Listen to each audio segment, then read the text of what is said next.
पर आ रही होगी सभी तक, एक बार कंफर्म कर देंगे। फिर लोग स्टार्ट करते हैं आज का लेक्चर।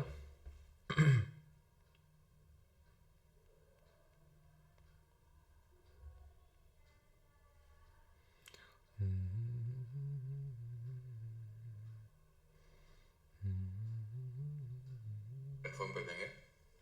आई थिंक अजीब सी वॉइस आ रही ना।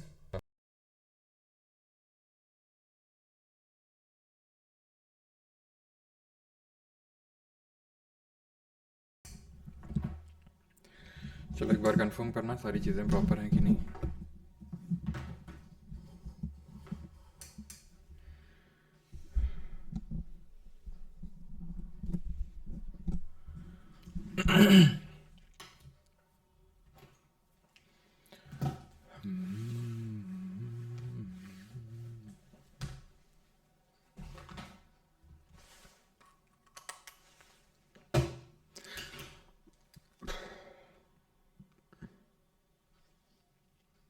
आज दौड़ के नहीं है असर आज नहीं। अभी भी आई थिंक वॉइस सही नहीं ना। क्यों?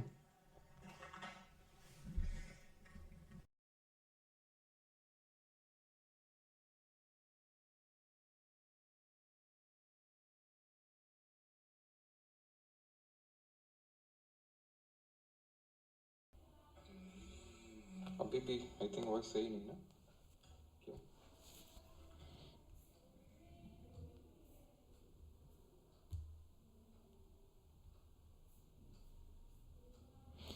अभी एक बार कंफर्म करना सही है क्या।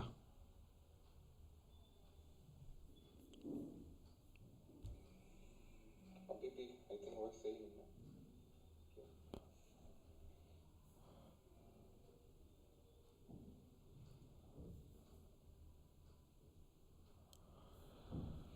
अभी एक बार कंफर्म करना सही है क्या।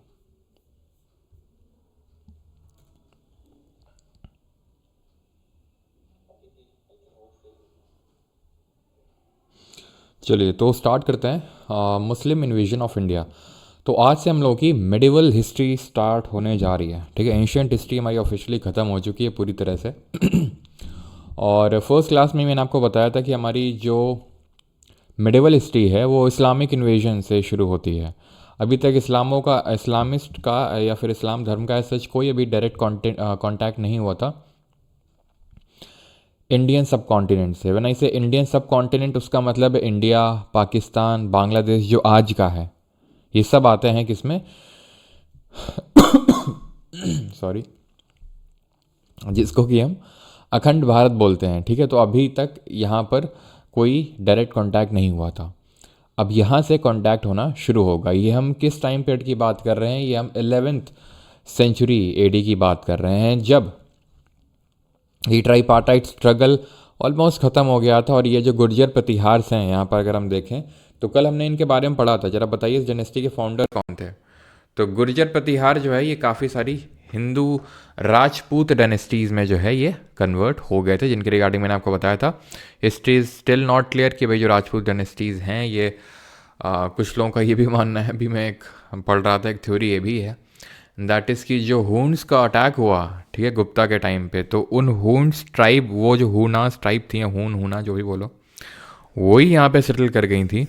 ठीक है, और वही बाद में क्या हुआ कि इंटीग्रेट हो के आपस में उन्होंने गुर्जर प्रतिहार बनाया, और वही बाद में डिसइंटीग्रेट हो गए। जो हमारे डिफरेंट हिंदू राजपूत डायनेस्टीज़ हैं वो निकल के आई, जिनके बारे में बस आपको उनका लोकेशन पता होना चाहिए। जैसे कि हमने कल भी बताया था, मालवा रीजन में परमार, ये हो जाएंगे यहाँ पर आपके चंदेल, ये हो जाएंगे चौहान, जो आपका शाकंबरी वाला रीजन है, लेकिन बाद में ये अपने दिल्ली में शिफ्ट हो जाएंगे। तोमर, ये दिल्ली में ही थे। तो सबसे पहले दिल्ली में अगर किसी डायनेस्टी का रूल था, सबसे पहले तो वो तोमर थे, जिन्होंने दिल्ली को अपना कैपिटल बनाया था सबसे पहले। और हमें इन राजपूत डायनेस्टीज़ के बारे में ज़्यादा कुछ जानने की ज़रूरत नहीं है, एक्सेप्ट फ्यू थिंग्स। जैसे कि परमार के बारे में कल मैंने बताया था कि जो राजा भोज हैं वो इनके सबसे ग्रेटेस्ट रूलर थे परमार्स के। उन्हीं के नाम पे भोपाल सिटी का नाम पड़ा। वहीं पे भोजताल लेक है जो सबसे one of the largest lake, और सिटी ऑफ लेक्स के नाम से भी हम भोपाल को जानते हैं। तोमर्स के बारे में ये फैक्ट आपको जानना है कि जो यहाँ पर दिल्ली है, उसमें सबसे पहले रूल था तोमर का। सबसे जो फाउंडर थे तोमर डायनेस्टी के वो अंगपाल तोमर माने जाते हैं, अंगपाल तोमर। चौहान और जिनको हम चाहमना के नाम से भी जानते हैं और गहड़वाल, इनके बारे में कुछ कुछ चीज़ें आज आप देखेंगे, ठीक। और चंदेल के बारे में हमें ये पढ़ना होता है कि जो खजुराहो ग्रुप ऑफ टेम्पल्स हैं, जिसमें कि हमने कल कंदरिया महादेव टेम्पल देखा था जिसमें कि वात्स्यायन की कामसूत्र को उतारा गया है, वो चंदेल डायनेस्टी के बारे में सिर्फ हमें जानने की ज़रूरत है, ठीक है। तो 11वीं सेंचुरी का जो मैप है इंडिया का वो कुछ इस तरह का दिख रहा था। अब इसके अगर आप नॉर्थ वेस्ट साइड में देखो तो यहाँ पर आपको एक एम्पायर दिखेगा जिसको हम बोलते हैं गजनवाइड एम्पायर, ठीक है। अब इसकी गजनवाइड एम्पायर की हम बाद में चर्चा करेंगे, लेकिन गजनवाइड एम्पायर के भी वेस्ट साइड में जो कि आपको दिख नहीं रहा है, ठीक है, यानी कि जो अरब पेनिनसुला होता था, अरब पेनिनसुला, तो वहाँ इस्लाम धर्म का खलीफा बैठता था, ठीक है। तो उन खलीफा ने अपने एक मिलिट्री कमांडर मोहम्मद बिन कासिम को भेजा इंडिया, सिंध में। अब इसके पीछे के रीजंस क्लियर नहीं हैं, जैसे कि कुछ लोग का यह मानना है कि सिंध से जो है इनका ट्रेड यहाँ से फ्लो होता था अरब्स का, जिसको कि यहाँ के जो राजा थे, सिंध प्रांत के इधर के जो राजा थे वो होने नहीं दे रहे थे ढंग से, जिनका नाम था, अभी हम देखेंगे, राजा दाहिर नाम था उनका, किंग दाहिर। तो वो उसको फ्लो नहीं होने दे रहे थे ढंग से, ठीक है, अड़चने पैदा कर रहे थे। कुछ लोगों का मानना है कि बस ये नॉर्मल ही इन्वेजन था, ठीक है, नॉर्मल इन्वेजन ही था, ये बस अटैक करना था, इस्लाम धर्म को यहाँ पर प्रचार करना था। क्योंकि अभी हम देखेंगे इस्लाम में थ्योरी होती है, और जिस थ्योरी को आगे जो आने वाले इस्लामिस्ट थे उन्होंने फॉलो किया, एंड दैट वाज कि काफिरों की लैंड, यानी लैंड ऑफ काफिर को लैंड ऑफ इस्लाम में बदलना है। काफिर का मतलब होता है जो इस्लाम फॉलो नहीं करते हैं, तो जो इस्लाम फॉलो नहीं करते हैं तो उनको काफिर बोला जाता है। तो काफिरों की जो धरती है उसको इस्लाम की धरती में बदलना है, और उसके लिए जिहाद करना पड़ेगा। ये चीज़ कुरान में भी लिखी हुई है कि आपकी जो लैंड ऑफ काफिर है उसको लैंड ऑफ इस्लाम में कन्वर्ट करना है, और वो कैसे होगी? वो होगी आप जब आप जिहाद करोगे। जिहाद इज़ रिलीजियस वॉरफेयर, जब आप अपने धर्म के लिए लड़ोगे, रिलीजियस वॉरफेयर करोगे, ठीक है। और इसके लिए किसकी ज़रूरत होगी? मुजाहिद। मुजाहिद कौन होता है? वो जो रिलीजियस वॉरफेयर खेलता है, ठीक है, लड़ता है, और उस काफिर की भूमि को किस में बदलता है? इस्लाम की भूमि में बदलता है, ठीक है। सर एंशियन नहीं पढ़ी, मेडिवल से स्टार्ट कर दूं? बिल्कुल ठीक है, जिहाद रिलीजियस वॉरफेयर होता है, बिल्कुल आप स्टार्ट कर सकते हो, ऐसा कोई दिक्कत नहीं है। क्लियर? तो इसी आप देखोगे कि ये जो पूरा पार्ट है, कल भी मैंने आपको बताया था, जैसे कि इंडोनेशिया है, तो इंडोनेशिया पहले वो हिंदू बुद्धिस्ट पॉपुलेशन थे, लेकिन आज देखेंगे तो वर्ल्ड की सबसे ज़्यादा जो इस्लामिक पॉपुलेशन है वो रहती है कहाँ पर? इंडोनेशिया में। सेकंड लार्जेस्ट कंट्री कौन है इस्लामिक पॉपुलेशन के मामले में? पाकिस्तान। पाकिस्तान में भी पहले हिंदू, यहाँ पर जो मेनली लाहौर और ये जो सिंध वाला प्रांत है, हिंदू डायनेस्टीज का रूल था। सबसे पहला जो यहाँ पर इन्वेजन हुआ वो मोहम्मद बिन कासिम का होता है, ठीक है, जिसने वहाँ के राजा दाहिर की हत्या करी। वो अरब से आया था। कब अटैक किया था? 712 ईस्वी में अटैक किया था। और राजा दाहिर की जो बेटियाँ थीं, ठीक है, उन बेटियों का नाम था, एक का परिमल देवी और एक का सूर्य देवी। शायद ही आपसे पूछे, बहुत लीस्ट चांसेस है, अभी तक तो कभी नहीं पूछा, तो बस ऐसे ही बता रहा हूँ आपको, सो दैट आप डॉट्स को कनेक्ट कर पाएँ, थोड़ा इंटरेस्टिंग हो हमारे लिए इसको पढ़ना। ये कोई फिक्शनल स्टोरी नहीं मैं आपको बता रहा हूँ, ठीक है, जो भी है सब रियल ही है। थोड़ा ऊपर नीचे तो अगर आप देखें तो हर एक किताब में आपको देखने को मिलेगा। अभी ये हमें सारी चीज़ें कहाँ से मिलती हैं वो किताब भी हम जानेंगे, ठीक है। तो परिमल देवी और सूर्य देवी, जो कि माना जाता है कि बहुत खूबसूरत थी दोनों, और इनको मोहम्मद बिन कासिम ले जाता है अरब में खलीफा के पास, ठीक है, एज सेक्स स्लेव, ठीक है, सेक्स स्लेव का कॉन्सेप्ट चलता था, तो एज ए सेक्स स्लेव ले जाया जाता है। लेकिन माना जाता है ये जो दोनों बहनें थी बहुत तेज़ थी, परिमल देवी और सूर्य देवी, इन्होंने खलीफा से कहा इस मोहम्मद बिन कासिम ने हमारे बॉडी को तो पहले ही यूज़ कर लिया है, और इसके चलते खलीफा ने मोहम्मद बिन कासिम का गला कटवा दिया। यही काम मोहम्मद बिन कासिम ने दाहिर के साथ किया था। राजा जो दाहिर जो हिंदू शाही डायनेस्टी के रूलर थे यहाँ पर सिंध प्रांत पे, तो जो आज पाकिस्तान में आता है, तो इनका भी जो है मतलब जो सिर है वो काट के ले गया था खलीफा के पास कासिम, और कासिम का सिर कटवा दिया दाहिर की जो बेटियां थी, परिमल देवी जी और सूर्य देवी, ठीक है। तो ये सबसे पहला इन्वेजन था मोहम्मद बिन कासिम का 712 ईस्वी में, ठीक है। एज सच कोई यहाँ पे सेटल होने के लिए नहीं आया था ये, ठीक है ना। एज सच कोई यहाँ पर सेटल होने नहीं आया था कासिम, सिर्फ अटैक करने के लिए आया था। और अटैक के भी दो कारण बताए जाते हैं, एक तो ट्रेड वाला और एक ये जो जिहाद वाले मैंने बताया। अब इसके लिए हो सकता है कि ट्रू हो ना हो जिहाद वाला कॉन्सेप्ट, लेकिन आगे जो आने वाला है, जो गजनवाइड एम्पायर का रूलर था and that was Mahmud of Ghaznavi का यहाँ पर रूल था, उसके लिए पक्की बात ट्रू है कि उसको यहाँ पर सबसे पहली बात तो है अरब में यहाँ पर जो खलीफा है, जो मक्का मदीना है, उस पर कंट्रोल करना है। उस मक्का मदीना को कंट्रोल करने के लिए उसको रिसोर्सेज की ज़रूरत पड़ेगी, और वो रिसोर्सेज कहाँ से आएंगे? ये तो पूरा डेजर्ट है, तो वो रिसोर्सेज इकट्ठा करेगा यहाँ के टेम्पल्स से, यहाँ के मंदिरों से, और उन रिसोर्सेज को लूटेगा। अपनी जो सिटी है गजनवाइड एम्पायर, उसको और बढ़िया बनाएगा, और उसका यूज़ करके वो मक्का मदीना पे कंट्रोल करेगा। जिसका मक्का मदीना पे कंट्रोल है, काइंड ऑफ आप इसको कन्नौज के ट्राईपार्टाइट स्ट्रगल से रिलेट कर सकते हो। कन्नौज में ट्राईपार्टाइट स्ट्रगल हुआ था राष्ट्रकूट, पाल और गुर्जर प्रतिहार के बीच में। क्यों? कन्नौज पे कब्जा चाहिए था। कन्नौज पे क्यों कब्जा चाहिए था? कन्नौज भुज पे, क्योंकि it was associated with the glory, क्योंकि हर्षवर्धन की कैपिटल थी और पूरा ट्रेड फ्लो होता था यहीं से। तो इस्लामिक ग्लोरी से मक्का मदीना एसोसिएटेड था, तो उसको मक्का मदीना पे कंट्रोल करना था। तो रिसोर्सेज कहाँ से मिलेंगे भाई? यहाँ से तो ना मिलेंगे, बिकॉज गजनवाइड एम्पायर जो है, ये जो प्रेजेंट डे अफगानिस्तान है वहाँ पे था। प्रेजेंट डे अफगानिस्तान पे था, लेकिन ये टर्किश ओरिजन के थे जो गजनवाइड्स थे ये, जिसमें अब ये महमूद ऑफ गजनवी के बारे में पढ़ेंगे, जिसने कर अटैक किया इंडिया में, जिसके बारे में आपने ज़रूर कभी ना कभी तो सुना ही होगा। ठीक है, तो ये उस टाइम पे अफगानिस्तान जैसा कोई कॉन्सेप्ट नहीं था, मैं आपको बता दूं, ये सब टर्किश ही थे। गजनवाइड एम्पायर इस जो प्रेजेंट डे अफगानिस्तान है वहाँ पे था। तो इसने क्या किया? इसने अटैक किया। ठीक है, सबसे पहले तो जो इसका फादर था सुबुक्तगीन, उसने अटैक किया। उसने अटैक किया यहाँ पे लाहौर वाले रीजन पे। ठीक है, और यहाँ पे, ठीक है, इसने सबसे पहले अटैक किया किस पे? किंग जयपाल पे, क्योंकि किंग जयपाल यहाँ पे रूल कर रहे थे उस टाइम पे। ठीक है, किंग जयपाल जो है Mahmud of the first Turk invasion, Mahmud Ghaznavi. ठीक है, इसने ये ध्यान रखना है कि 17 बार भारत पर आक्रमण किया। कब से कब तक? इसने ध्यान रखना 17 टाइम्स अटैक किया। 100 AD, फिर 1001 AD से लेकर 1027 AD तक इसने अटैक किया भारत पर 17 बार। काफ़ी जगह ये बताया जाता है कि 17 ये बैटल्स जीत गया, 17 के 17 बार अटैक किया, ये जीता, इसने लूटा, ऐसा नहीं है। हारा भी है कई बार, तकरीबन 4-5 बार ये हारा भी है। ठीक है, महमूद गजनवी। जैसे फॉर एग्जांपल कश्मीर पे भी हिंदू डायनेस्टी का एक रूल था, उस पर भी इसने अटैक किया, लेकिन सक्सेसफुली रेजिस्ट कर दिया उन्होंने, ये नहीं जीत पाया महमूद गजनवी। इसी तरह माना जाता है कि चंदेल डायनेस्टी पर भी अटैक किया, नहीं जीत पाया। और उसी के चलते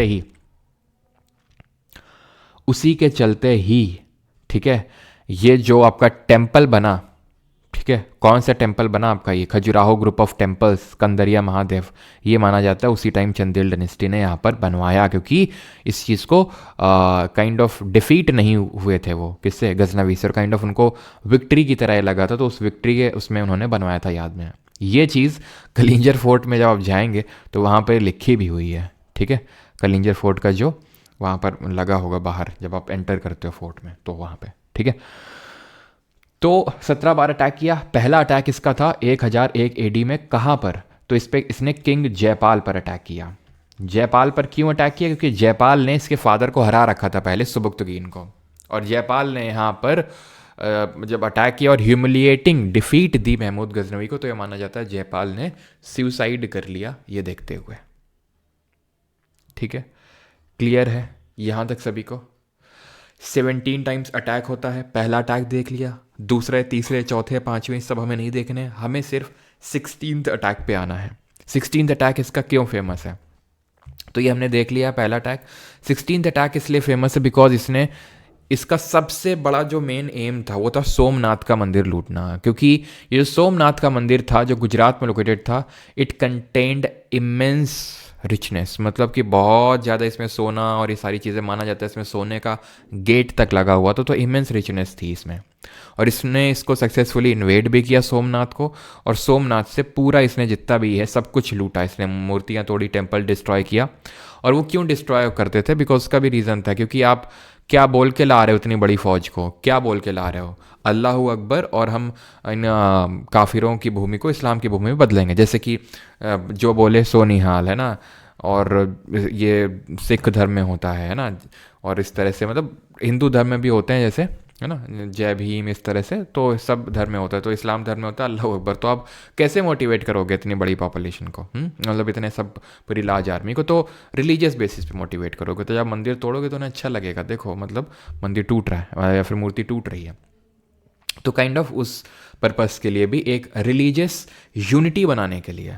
लेकिन ये कहा जाता है, जब कहा क्या जाता है, इट इज़ ट्रू, कि जब ये यहाँ से ये वापस जा रहा था गजनवाइड एम्पायर में, तो यहाँ पे जो जाट थे उन्होंने इस पर अटैक कर दिया और जाटों ने इसका लूटा हुआ सामान लूट लिया। जाटों ने जो से लूट के लाया था सोमनाथ से, वो इसको भी लूट लिया। तो ये काफ़ी चिढ़ गया, और इसका जो लास्ट अटैक था इंडिया में, वो इन्हीं जाट्स को हराने के लिए था। लास्ट अटैक किस पे था? जाट्स पे था ये।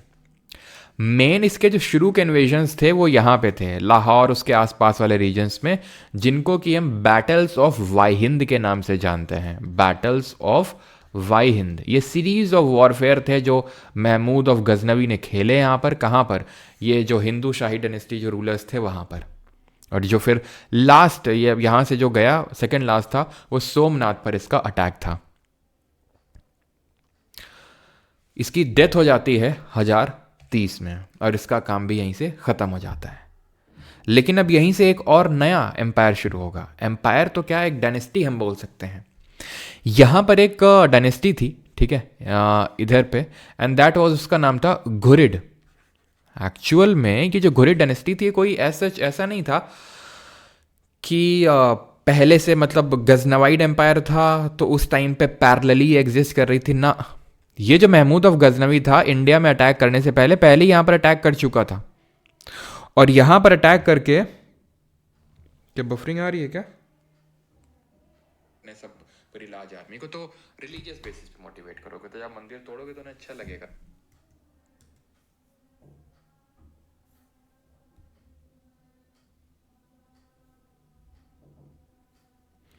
एक बार कंफर्म करेंगे।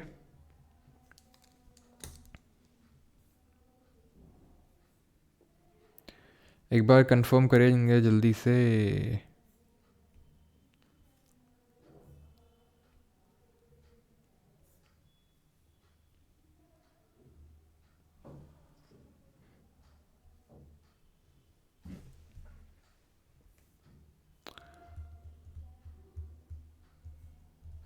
अभी ठीक है क्या?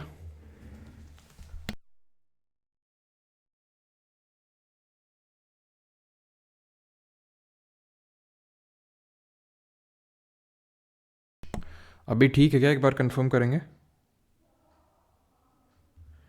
एक बार कंफर्म करिए ज़रा जल्दी से।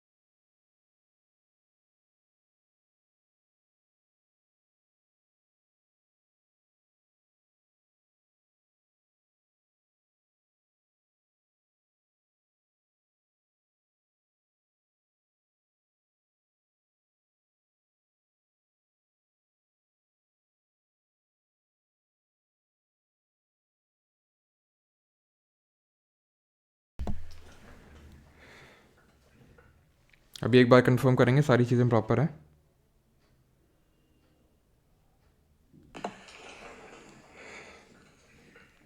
अभी एक बार कंफर्म करेंगे सारी चीज़ें प्रॉपर है।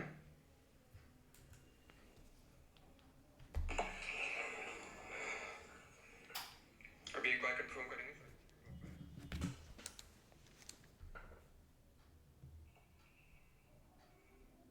ओके, ठीक है। कहाँ भाग गए थे सर जी? भाग गए थे यहाँ गजनवाइड एम्पायर में। चलो, तो सोमनाथ तक हो गया था, ठीक है। सोमनाथ तक हमने देख लिया था, तो पूरा फ्लो टूट जाता है ना।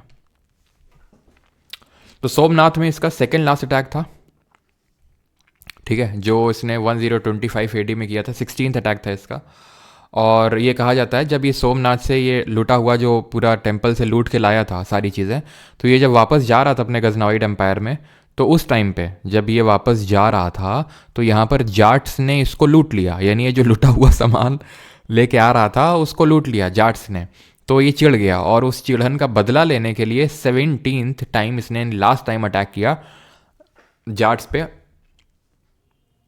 1027 एडी में, ठीक है, सिर्फ जाट्स को पे अटैक करने के लिए। और इसकी डेथ हो जाती है 1030 एडी में, यानी कि जो इसका लास्ट इन्वेजन था इंडिया में उसके जस्ट 3 साल बाद, ठीक। और इसकी कहानी यहाँ से हो जाती है ख़त्म। और जो अब अगली कहानी शुरू होती है वो गजनवाइड एम्पायर और महमूद ऑफ गजनवी से ही लिंक्ड है, ठीक है। आवाज़ सही से नहीं आ रही है, चलो। हाँ, तुम्हारा वाईफाई नहीं, मेरा ही वाईफाई कुछ दिक्कत कर गया था, ठीक है। तो अब ये कैसे लिंक्ड है तो ध्यान समझिएगा, है ना। और ना हो तो यार एक बार आई थिंक काफ़ी लोग के साथ ये थोड़ा सा आई थिंक वो हो चुका है, तो अगर सेशन को लाइक कर देंगे, वैसे मैंने आज तक कभी बोला तो नहीं है लेकिन इसलिए बोल रहा हूँ सो दैट कि काफ़ी लोग का वो एक्सेस चला गया था आई थिंक, तो उन लोगों तक पहुँच जाएगा, है ना। तो अब उसी से लिंक्ड कैसे हो समझिए। महमूद ऑफ गजनवी ने यहाँ पर अटैक करने से पहले, यानी कि जो इंडियन सब कॉन्टिनेंट अभी उन्हें देखा 17 बार अटैक करने के अलावा इसके कुछ और भी अटैक्स थे। यहाँ पर एक घुरिड, एक अभी जो हम पढ़ने वाले हैं घुरिड करके एक डायनेस्टी हुई। अब ये घुरिड डायनेस्टी इसके मरने के बाद, महमूद ऑफ गजनवी के मरने के बाद ये कंट्रोल करना चाहती थी इस गजनवीड एम्पायर में। लेकिन मजे की बात यह है कि घुरिड डायनेस्टी सच कोई ऐसा नहीं कि गजनवाइड के साथ साथ एग्जिस्ट कर रही थी, जैसे हमने देखा कि भाई गुर्जर प्रतिहार और चालुक्य और गुर्जर प्रतिहार राष्ट्रकूट और पाल के बीच में स्ट्रगल चल रहा है कन्नौज के लिए, तीनों अपने अपने जगह में रूल कर रही ना। महमूद ऑफ गजनवी ने इस वाले रीजन में जाके, ठीक है, इस पर्टिकुलर रीजन पे जाके वहां की जो बुद्धिस्ट पॉपुलेशन थी उसको वहां पर अटैक करके उसको इस्लाम में, यानी कि वही काफिरों को, धरती को इस्लाम में बदल दिया। और उन्हीं में से एक बुद्धिस्ट जो इस्लाम में कन्वर्ट हुआ उसका नाम था मोहम्मद गौरी। गजनवी अलग है जिसने भारत पर 17 बार आक्रमण किए, अब आता है मोहम्मद गौरी, ठीक है। लेकिन उससे पहले यहां पर हम ये देख लेते हैं कि भैया ये जो हमें महमूद गजनवी है उसके बारे में कहां कहां से चीजें पता चलती हैं। फिरदौसी ने शाहनामा लिखी इसके टाइम पे ही, और अल बरूनी जो इसी के ही कोर्ट में था, महमूद ऑफ गजनवी के कोर्ट में ही था, इसको वेदों की सबकी नॉलेज थी। क्यों नॉलेज की जरूरत थी भाई? महमूद ऑफ गजनवी अगर अटैक कर रहा है यहाँ पर तो सबसे पहले वो किंग को वो अल्टीमेटम न देगा कि भाई हम अटैक कर रहे हैं तो तुम दे दो, क्योंकि भाई अगर अटैक कोई करता है तो ऑब्वियस सी बात है अपने भी तो रिसोर्सेज लगेंगे अटैक करने के लिए, तो या तो तुम दे दो हमें, और नहीं दोगे तो फिर हम मार खाओगे, मतलब हम अटैक करेंगे। तो उनको बताने के लिए उनकी लैंग्वेज में कम्युनिकेट भी तो करना पड़ेगा। तो ऐसे अल बरूनी जैसे उसके पास कोर्ट पोएट थे, और अल बरूनी ने ये किताब लिखी है तहकीक हिंद, जिसको कि किताबुल हिंद के नाम से भी जाना जाता है। और ऐसा नहीं कि उसके टाइम पे ही लिखी थी, इसके मरने के बाद यानी 1030 AD के बाद लिखी थी अल बरूनी ने। तहकीक हिंद या फिर किताबुल हिंद बोलते हैं। तो ये दोनों किताबें यहाँ देखेंगे CGL मेंस 2022 में पूछा नहीं पता नहीं यार 22 वाले में 23 वाले, आई थिंक 23 वाले में पूछा गया, जो पिछला वाला मेंस था उसी में, ठीक है। गजनवी जो है वो मर गया 1930 में मलेरिया से, ठीक है। मलेरिया से इसकी डेथ हो जाती है। और कमेंट में जल्दी से आप बताएंगे कि जो मलेरिया होता है उसका पैथोजन और उसका वेक्टर कौन सा मस्कीटो होता है। तो आप समझ सकते हैं गजनवाइड जो यहाँ पर 17 बार अटैक किया उसको वो मच्छर के अटैक से मर गया बेचारा, ठीक है। तो ये जो मच्छर होता है मलेरिया के लिए वो होता है हमारा फीमेल एनोफिलीज मस्कीटो, है ना। और पैथोजन होता है प्रोटोजोआ जिसका नाम है प्लाज्मोडियम, ठीक। तो अब आते हैं सेकेंड टर्क इन्वेजन पे। हमने फर्स्ट टर्क इन्वेजन पढ़ा। अच्छा, जो मोहम्मद बिन कासिम का जो पढ़ा था 712 ईस्वी में, वो टर्क नहीं था, वो अरब से आया था। ये जो था गजनवाइड एम्पायर वाला महमूद गजनवी, ये टर्क था, ये टर्क था। और जैसे मैंने आपको बताया ये इसके बाद जो मोहम्मद गौरी का आप नाम सुनते हैं, जिसने उसने 17 बार नहीं, गजनवी ने 17 बार भारत पर आक्रमण किया। तो वो गौरी एक्चुअल में बुद्धिस्ट था एक, ठीक है। वो बुद्धिस्ट देन वो इस्लाम में कन्वर्ट हुआ। तो उसको किसने कन्वर्ट किया था? ये गजनवी नहीं। और बाद में यही जो गौरी हैं, ठीक है, 1930। 1930 में कैसे मरा, मतलब कहाँ पर? और सॉरी 1930 नहीं यार, 1030 नॉट 1930, 1030, ठीक है 1030, 1930 कहाँ आ गया भैया अभी, ठीक है 1930 में तो सिविल डिसोबीडियंस मूवमेंट लॉन्च होगा अपना, ठीक है। तो सेकेंड टर्क इन्वेजन पे आते हैं। ये था मोहम्मद गौरी, जिसने कि गजनवाइड एम्पायर पे इसको भी कब्जा करना था, ठीक है। और धीरे धीरे इसने अपना कब्जा भी बिठा लिया यहाँ पर गजनवाइड एम्पायर में। अब इनको करना था इंडिया में इन्वेजन। अगेन किस लिए इन्वेजन करना था इंडिया में? सेम रीज़न के लिए जिस रीज़न के लिए महमूद गजनवी ने अटैक किया था, ठीक है। तो यहाँ पर अब हम पढ़ते हैं किसके बारे में, मोहम्मद गौरी। तो also known as Moizuddin Mohammad, है ना, जैसे अभी मालदीव्स का प्रेसिडेंट कौन है, मोइजुद्दीन मोहम्मद, है ना, वही है। तो वही इसका ओरिजिनल नेम था, मोइजुद्दीन मोहम्मद। अब था क्या कि यहाँ पर गजनवाइड एम्पायर था, ये आप इंडिया समझ सकते हो, ये जो इस तरह से बनाया गया है ये, ठीक है, डब्बा। तो गजनवाइड एम्पायर, अब इसने क्या किया, इसने पहले तो अटैक किया इस रास्ते के थ्रू, ठीक है, यानी कि जो साउथ का रास्ता है गुजरात के थ्रू। किसने? ये जो हमारा यहाँ पर कुछ, यहाँ पर मैं आपको समझाता हूँ।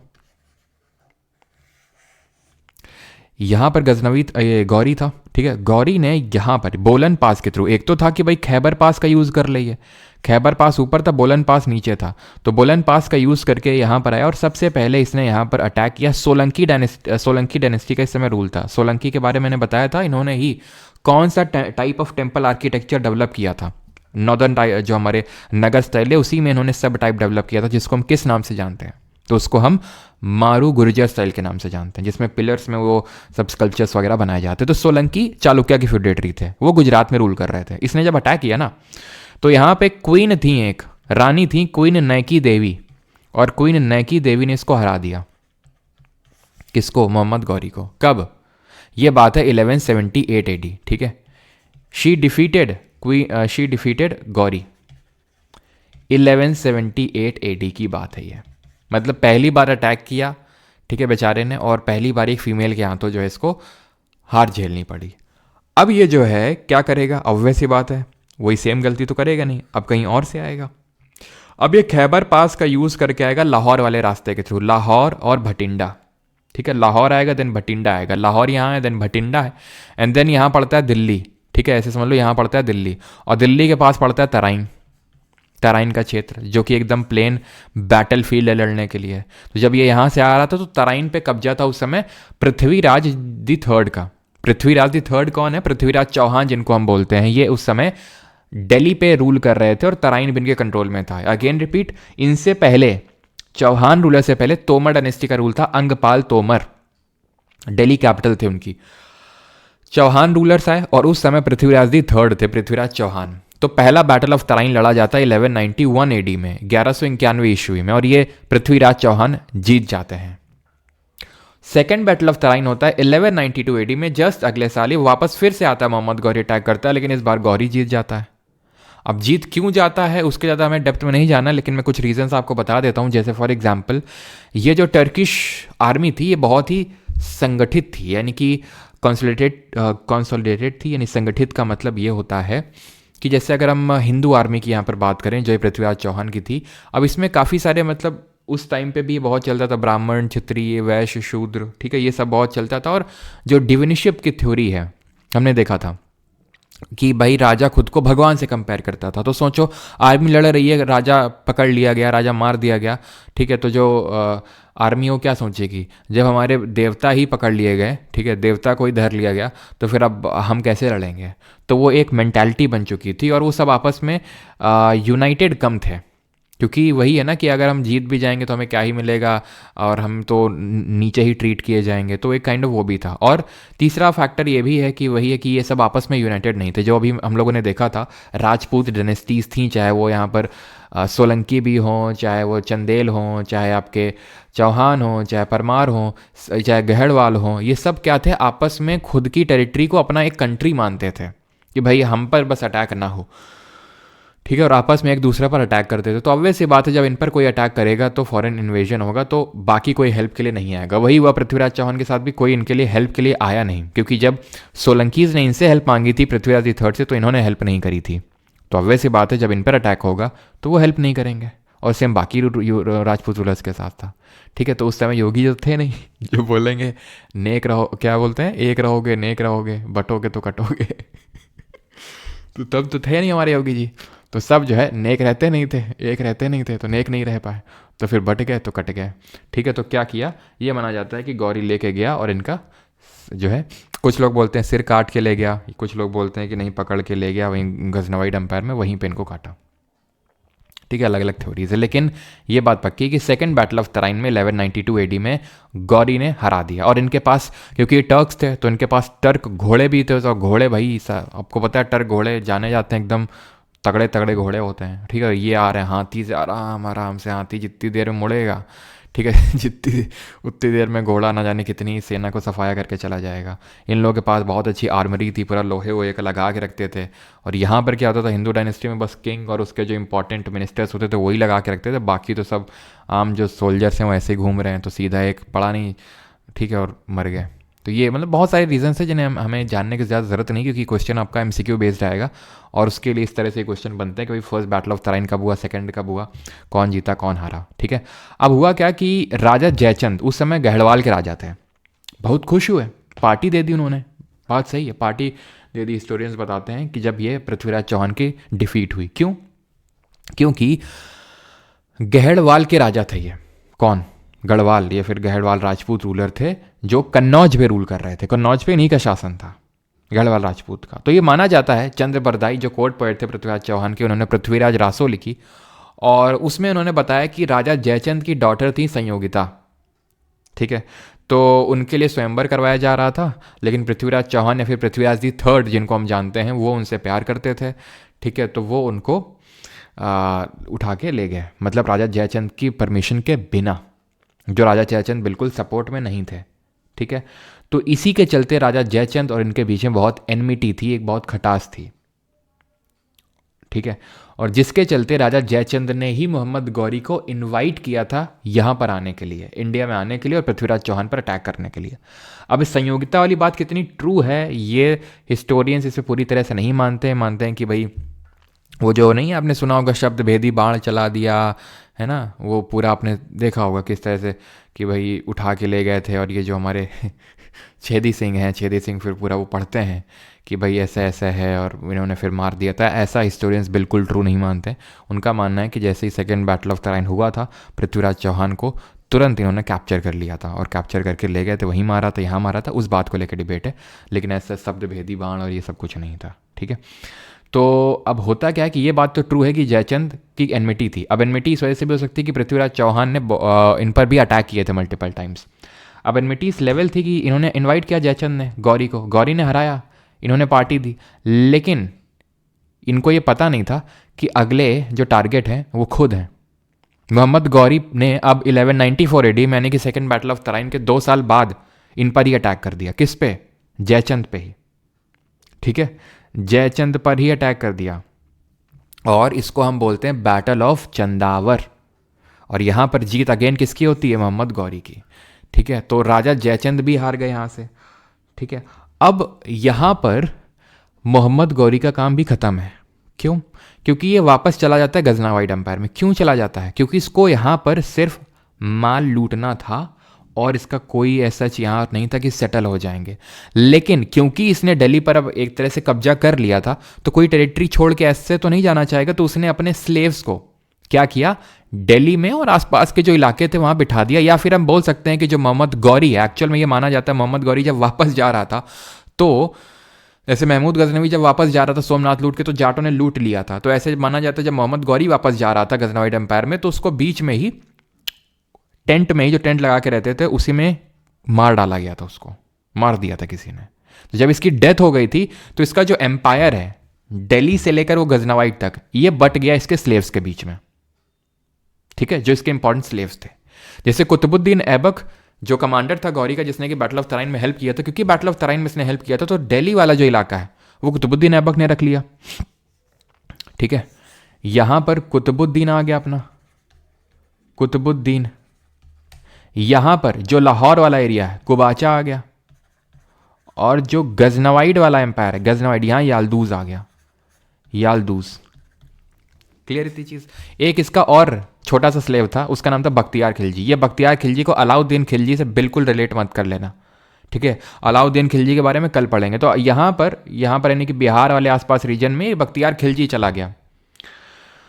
जो लोकल रूलर थे, सेना डायनेस्टी वगैरह, उन सबको इसने हराया बख्तियार खिलजी ने। और नालंदा यूनिवर्सिटी को डिस्ट्रॉय करने का क्रेडिट इसी को जाता है, इसी बंदे को इसने जला डाला पूरी नालंदा यूनिवर्सिटी को, जिसमें कि बहुत सारे हिस्टोरिकल टेक्स्ट, बुद्धिस्ट लिटरेचर, वो सब जल के राख हो गए बख्तियार खिलजी ने, ठीक है। तो अब यहां पर कुतुबुद्दीन ऐबक ने अपना रूल जो स्टार्ट किया उसी को बोलते हैं दिल्ली सल्तनत। दिल्ली में जो सल्तनत आई उसी को बोलते हैं दिल्ली सल्तनत। और इसमें पहला रूलर कौन हुआ? कुतुबुद्दीन ऐबक। लेकिन ध्यान ये रखिएगा कि कुतुबुद्दीन ऐबक की जो कैपिटल थी इनिशियली वो दिल्ली नहीं थी, वो लाहौर ही थी। समझ रहे हैं आप? उसकी कैपिटल इनिशियली लाहौर थी। तो कुबाचा को हटा के उसने अपनी लाहौर को कैपिटल बनाया कुतुबुद्दीन ऐबक ने, दिल्ली कैपिटल नहीं थी। पहला जो रूलर था जिसने कि दिल्ली को अपना कैपिटल बनाया वो इसके बाद आएगा। तो कुतुबुद्दीन ऐबक के बारे में आप यहां पर तक चीज समझिए। कुतुबुद्दीन पिक्चर में आया कहां से? गुलाम था, स्लेव था गौरी का, जिसने बैटल ऑफ तराइन में उसकी हेल्प करी थी। तो इसलिए कुतुबुद्दीन ऐबक को ये वाला पार्ट जो है उसने संभाल लिया उसकी डेथ के बाद। वैसे तो दिल्ली सल्तनत में इतनी सारी डायनेस्टीज के बारे में हमें पढ़ना होगा। Slave dynasty, Khilji dynasty, Tughlaq, Syed, Lodi, जिसको कि हम ऐसे याद कर सकते हैं। मल्टीपल तरीके हैं, ठीक है। सख्त सा लौंडा करके भी याद कर सकते हो, ठीक है। सख्त सा लौंडा ऐसे भी करके याद कर सकते हो। बाकी तो आपको याद हो ही जाएगा जब हम इतना बार बार पढ़ेंगे ना इसको। आपको ये ट्रिक विक की जरूरत भी नहीं पड़ेगी, अपने आप आपके दिमाग में मैं सेटल कर दूंगा उस चीज़ को। तो 1206 से लेकर 1290 तक स्लेव डायनेस्टी का रूल रहा। यानी कि कुतुबुद्दीन ऐबक जो थ्रोन पे बैठा यहाँ पर दिल्ली के कब्जे में, वैसे अगेन रिपीट, कैपिटल लाहौर ही थी इसकी, दिल्ली नहीं थी।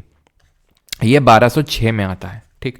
तो अब हम कुतुबुद्दीन ऐबक यानी कि आज हम पढ़ेंगे सिर्फ और सिर्फ स्लेव डायनेस्टी के बारे में। जितने भी रूलर्स आए स्लेव डायनेस्टी के उनके बारे में, ये सब के बारे में हम कल पढ़ेंगे, ठीक है। तो स्लेव डायनेस्टी, इसको मामलुक डायनेस्टी के नाम से जानते हैं। Ruler belong to Ilbari tribe, एक ट्राइब थी वहां की टर्किश ओरिजिन की, जिसको हम इल्बारी ट्राइब या शमसी ट्राइब बोलते हैं। तो ये ध्यान रखिएगा, इसको मामलुक डायनेस्टी भी बोलते हैं और इल्बारी ट्राइब से बिलोंग करते थे ये। कुतुबुद्दीन ऐबक का रूल सिर्फ 4 साल तक रहा, 1206 से लेकर 1210 तक। लाहौर कैपिटल थी। इसको टाइटल मिला हुआ था लाख बख्श का, जिसका मतलब होता है गिवर ऑफ लैक्स, यानी कि जिसको नीड होती थी तो उसको ये पैसे देता था। ये इसका सिर्फ एक साइड है, दूसरा साइड अभी हम देखेंगे।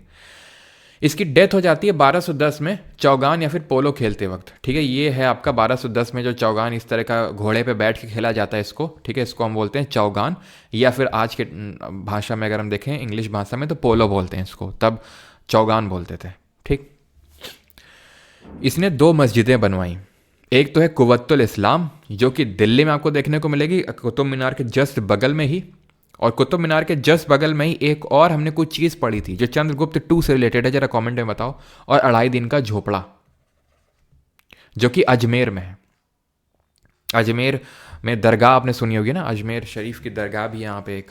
लेकिन यहाँ पर हमें 2.5 दिन का झोपड़ा के बारे में पढ़ना है। और ये जो दोनों मॉस्क हैं, मस्जिद हैं, ठीक है। अभी ये तो यहाँ पर मस्जिद में इसमें नमाज परफॉर्म करने के लिए मुस्लिम्स यूज़ नहीं करते हैं इसको, लेकिन इसको यूज़ करते हैं। किसको? मतलब इसको जो आपका, या तो दोनों वही सेम ही आपका फोटो अच्छा ये है आपका 2.5 दिन का झोपड़ा। इसको आज भी मुस्लिम्स यूज़ करते हैं नमाज परफॉर्म करने के लिए। और दोनों ही ये, जैसे कि अगर इसकी बात करें, जो कॉर्बेल्ट आर्च टेक्निक में बना हुआ है, ये आपको ये जो दिख रहा है ना इस तरह का, ये इसको कॉर्बेल्ट आर्च टेक्निक बोलते हैं। तो ये कुव्वतुल इस्लाम जो कुतुब मीनार के बगल में बना हुआ है, ये यहीं पर लिखा भी हुआ है, एंड दैट इज कि इसको 1000 मंदिर तोड़वा के बनाया गया है। उसके जो मलबा निकला उससे बनाया गया है, यहाँ पर लिखा भी हुआ है, ठीक है। जो कुतुबुद्दीन ऐबक ने लिखवाया भी, ठीक है। 12th सेंचुरी एडी में इसको बनाया गया। ये है वो पिलर, ठीक है, विक्ट्री स्तंभ, जिसको हम क्या नाम से जानते हैं। ये है हमारा मेहरौली का आयरन पिलर, जो चंद्रगुप्त 2 से रिलेटेड है, जिसमें कि जंग नहीं लगती है। ये 2.5 दिन का झोपड़ा जो राजस्थान के अजमेर में है, ये माना जाता है कि ये सरस्वती जी का यहाँ पर मंदिर था। और ये एक संस्कृत महाविद्यालय था उस टाइम का, एक संस्कृत विद्यापीठ थी आप बोल सकते हैं, और जैन मोनेस्ट्रीज भी थी यहाँ पर। जैन मोनेस्ट्रीज मतलब जैन्स के रहने के लिए। उसी में बस क्या किया, ऐसे करके ये एक गुंबद रखवा दिया और इस कॉर्बेल्ट आर्च टेक्निक बनवा दी और उसी का नाम पड़ गया अढ़ाई दिन का झोपड़ा। ठीक है, तो ये बनवाया। प्लस ये जो आप देख पा रहे हैं कुतुब मीनार, इसका कंस्ट्रक्शन इसने शुरू करवाया था। किसने? अगर हम बात करें कुतुबुद्दीन ऐबक ने, अपने जो इसका एक तरह से गुरु मानता था, कुतुबुद्दीन बख्तियार काकी। कुतुबुद्दीन ऐबक किसका नाम है? कुतुबुद्दीन बख्तियार काकी जो अपने गुरु मानता जिसको, उसका नाम है। तो उसकी याद में इसने कुतुब मीनार का जो है कंस्ट्रक्शन शुरू करवाया था। कब? Later part of 12th century AD में। Later part of 12th century AD मतलब हम बोल सकते हैं 1196 एडी के समथिंग अराउंड इसने शुरू करवाया होगा, क्योंकि 1194 में चंदावर का बैटल होता है, जयचंद हारते हैं तो वो वापस चला जाता है। ठीक है, कौन? गौरी। डेथ वगैरह बाद में होती है उसकी, और तभी कुतुबुद्दीन ऐबक को ये सौंप के चला जाता है। तो उसी टाइम पे इसने बनवाना जो है ये शुरू कर दिया था एक तरह से। ठीक है, क्लियर यहाँ तक? He also began the construction of Qutub Minar in honour of famous Sufi saint Khwaja Qutbuddin Bakhtiyar Kaki. He patronise writers like, तो हसन नज़ामी, अगर आपसे पूछेगा कि किसके टाइम पे राइटर था, किसका कंटेम्प्रेरी था ये, या फिर फ़खरुद्दीन किसका कंटेम्प्रेरी था, तो ये कुतुबुद्दीन ऐबक का। इस हसन उन नज़ामी ने ताजुल मस्सिर करके किताब लिखी। हमने अभी तक 3 किताबें देखी। एक तो फिरदौसी ने जो शाहनामा लिखी, एक किताबुल हिंद जो अलबरूनी ने लिखी, दोनों महमूद ऑफ गजनवी के टाइम के हैं, वो 1001 एडी ऐसा टाइम का। ठीक है, 1000 एडी के टाइम के। ये हसन उन निज़ामी किसके टाइम का है? कुतुबुद्दीन ऐबक के टाइम का। क्लियर है यहाँ तक? किसी का कोई डाउट होगा तो पूछेगा। यह कुतुब मीनार जो 5 स्टोरेज 5 मालों में बना हुआ है। ठीक है, 5 मालों में ये बना हुआ है, 5 स्टोरेज में, और 73 मीटर इसकी हाइट है। कहीं कहीं पे आप 72.5 मीटर भी देखेंगे। कंस्ट्रक्शन शुरू करवाया था कुतुबुद्दीन ऐबक ने, कंप्लीट नहीं करवाया था। इसमें 3 रूलर्स इन्वॉल्व हैं। एक तो कुतुबुद्दीन ऐबक, इसके बाद जो इसका गुलाम और इसका जो दामाद है वो इल्तुतमिश, और ऊपर में आएगा फिरोज शाह तुगलक भी, अभी देखेंगे। ये जो है अभी हम देखेंगे आगे कल के लेक्चर में, ये अलाउद्दीन खिलजी ने बनवाया था इस चीज़ को। ठीक है, अब अगर आपको कोई डाउट ना हो तो फिर हम आगे बढ़ें और शमशुद्दीन इल्तुतमिश के बारे में पढ़ें अभी। गया था सर एक्स के साथ कुव्वतुल इस्लाम और कुतुब मीनार देखने, अब वो किसी और के साथ जाती हूँ। अच्छा, कंप्लीट ओके। वो फिरोज शाह तुगलक ने बनवाया था नवोली। ठीक है,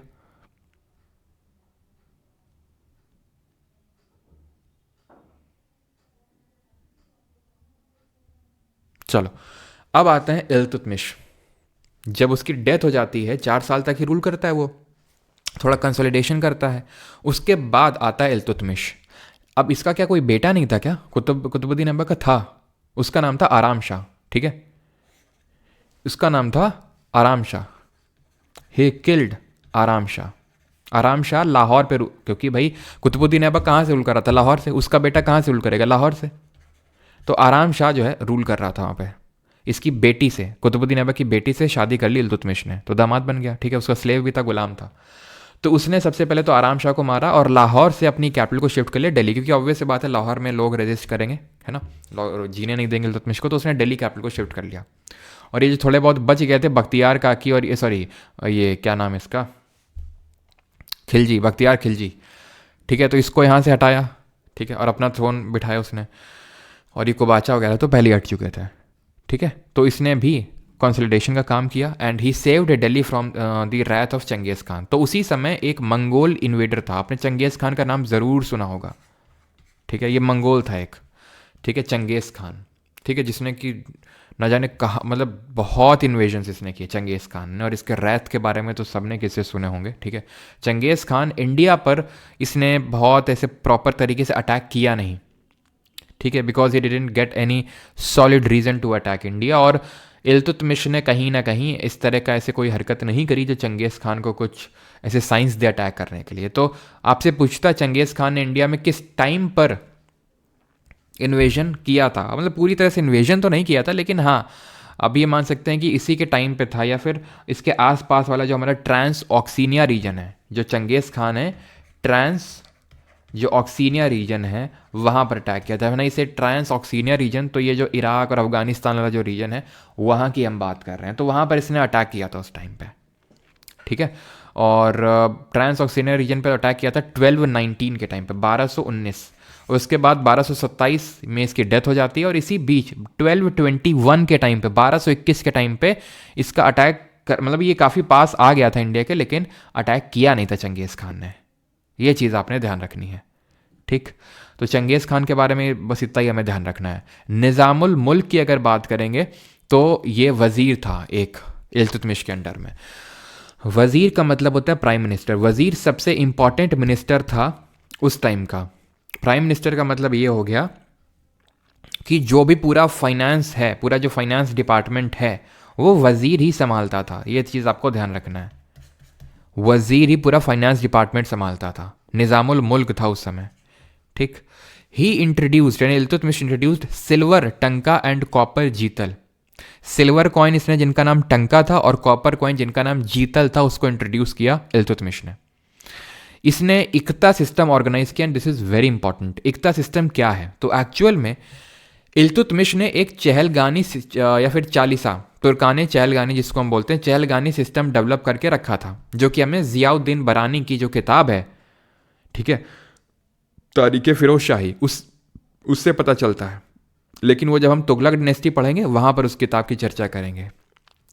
तो चहलगानी, जिसको हम चालीसा ही बोलते हैं, 40 ग्रुप ऑफ 40 मिनिस्टर्स थे इल्तुतमिश के कोर्ट में, जो उसको एडवाइस करते थे।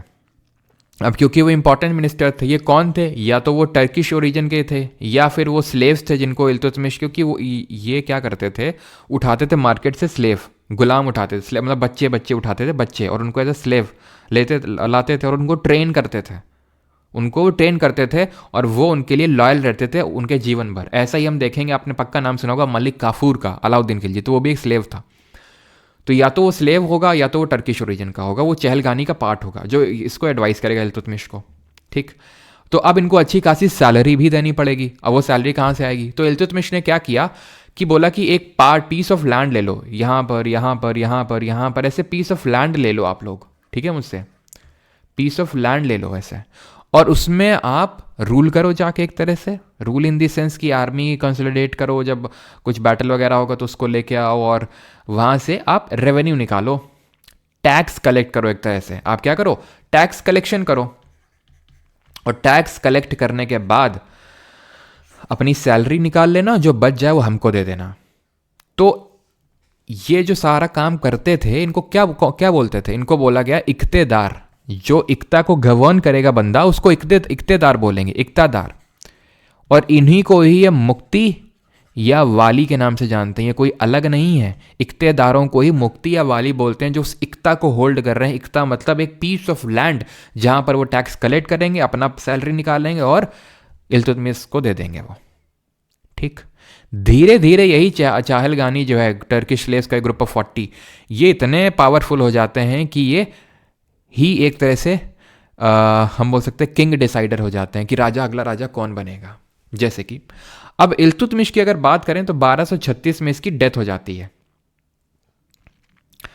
इसका बेटा था, ठीक है, बेटा आता है इसका, ठीक है, जिस यहाँ पर, लेकिन वो जो बेटा था वो उतना एबल था नहीं, ठीक है, जितना कि वो लैंड कर सके, ठीक है। Bahram Shah, sir battle of Waihind यार गजनवी में था, ठीक है, यहाँ पे नहीं है। क्लियर हो गया इल्तुतमिश के रिगार्डिंग चीज़ कि इसने क्या क्या किया? सिल्वर टंका, कॉपर जीतल इंट्रोड्यूस किया, दिल्ली को कैपिटल बनाया, और चंगेज़ खान के इन्वेजन से बचाया दिल्ली को, और इसने इक्ता सिस्टम को इंट्रोड्यूस किया, इसने चहलगानी सिस्टम को इंट्रोड्यूस किया। किसी को यहाँ तक कोई डाउट हो तो बताओ जल्दी से, क्योंकि इसके बाद बस हमारे एक ही रूलर है इंपॉर्टेंट वाला, ठीक है, रजिया तो उतनी इंपॉर्टेंट है नहीं। बुक ज़ियाउद्दीन बरानी की बुक है तारीख़ फिरोज शाही, वो आज अभी मैं नहीं लिखवा रहा हूँ, वो कल देखेंगे, बिकॉज फिरोज शाह तुगलक के टाइम पे उसको हम पढ़ेंगे।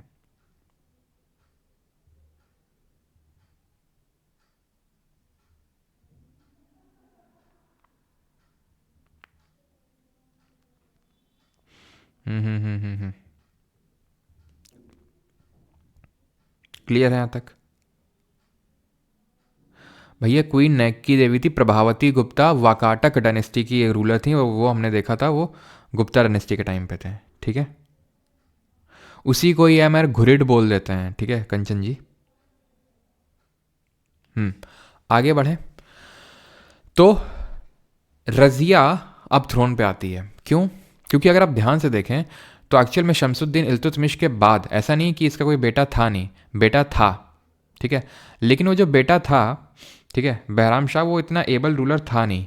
और उसकी जो मदर थी, क्योंकि इल्तुतमिश की जो मल्टीपल शादियाँ हुई थी तो उसमें एक शादी से जो हुई थी वो रज़िया थी, ठीक है, और दूसरी जो थी इसकी हम स्टेप मदर बोल सकते हैं रज़िया की, उसका नाम था शाह तुर्काना, ठीक है। तो ये क्या चाहती थी कि इसका बेटा बने, आए थ्रोन पे, इल्तुतमिश सॉरी रज़िया ना आए। तो इसने क्या किया, इसने इसको मतलब अपने बेटे को बनाया और धीरे धीरे क्या किया, इसने चहलगानी को भी मरवाना शुरू कर दिया इनको, क्योंकि उसको ये लगा था कि चहलगानी कहीं ना कहीं आगे चल के उसके लिए दिक्कत पैदा कर सकते हैं। तो कहीं ना कहीं चहलगांस ने विद्रोह कर दिया शाह तुर्काना और उसके बेटे के खिलाफ। तो रज़िया सुल्तान ने यहाँ पर देखा एक अपॉर्चुनिटी, आपदा को अवसर में इसने बदला और क्या किया, इसने यहाँ पर थ्रोन पे बैठ गई चहलगानियों का सपोर्ट लेके और साथ ही साथ लोगों का सपोर्ट लेके, ठीक। अब होता क्या है, भटिंडा में एक रूलर था जिसका नाम था अल्तूनिया, ठीक है। तो अल्तूनिया, अब इससे पहले भी क्या हुआ था कि जो रज़िया थी उसने इधर उधर के छुटपुट रूलर्स को हराया था, और हराने के बाद एक इथियोपियन स्लेव था जिसका नाम था याकूत, ठीक है, इथियोपियन स्लेव था, नहीं इथियोपिया से आया था और उसका नाम था याकूत। इसको एक इंपॉर्टेंट पोजीशन पे बिठा दिया, किसने, रज़िया ने। ये देख के चहलगांस चिढ़ गए। क्यों? क्योंकि वो तो टर्किश ओरिजिन के हैं। आप टर्क के होते होते, अब जैसे वही है कि आप जैसे मान लो आपके घर के सदस्य हैं, आप उनको हटा के किसी एक बाहरी सदस्य को कुछ ज़्यादा तवज्जो देने लगो, उनको कुछ इंपॉर्टेंट उनके लिए करने लगो, तो ऑब्वियस सी बात है घर के जो लोग हैं वो चिढ़ेंगे। तो वो भी चिढ़ रहे थे। तो यानी एक तरह से कहीं ना कहीं रज़िया के खिलाफ थोड़ा सा अगेंस्ट में चहलगांस थे।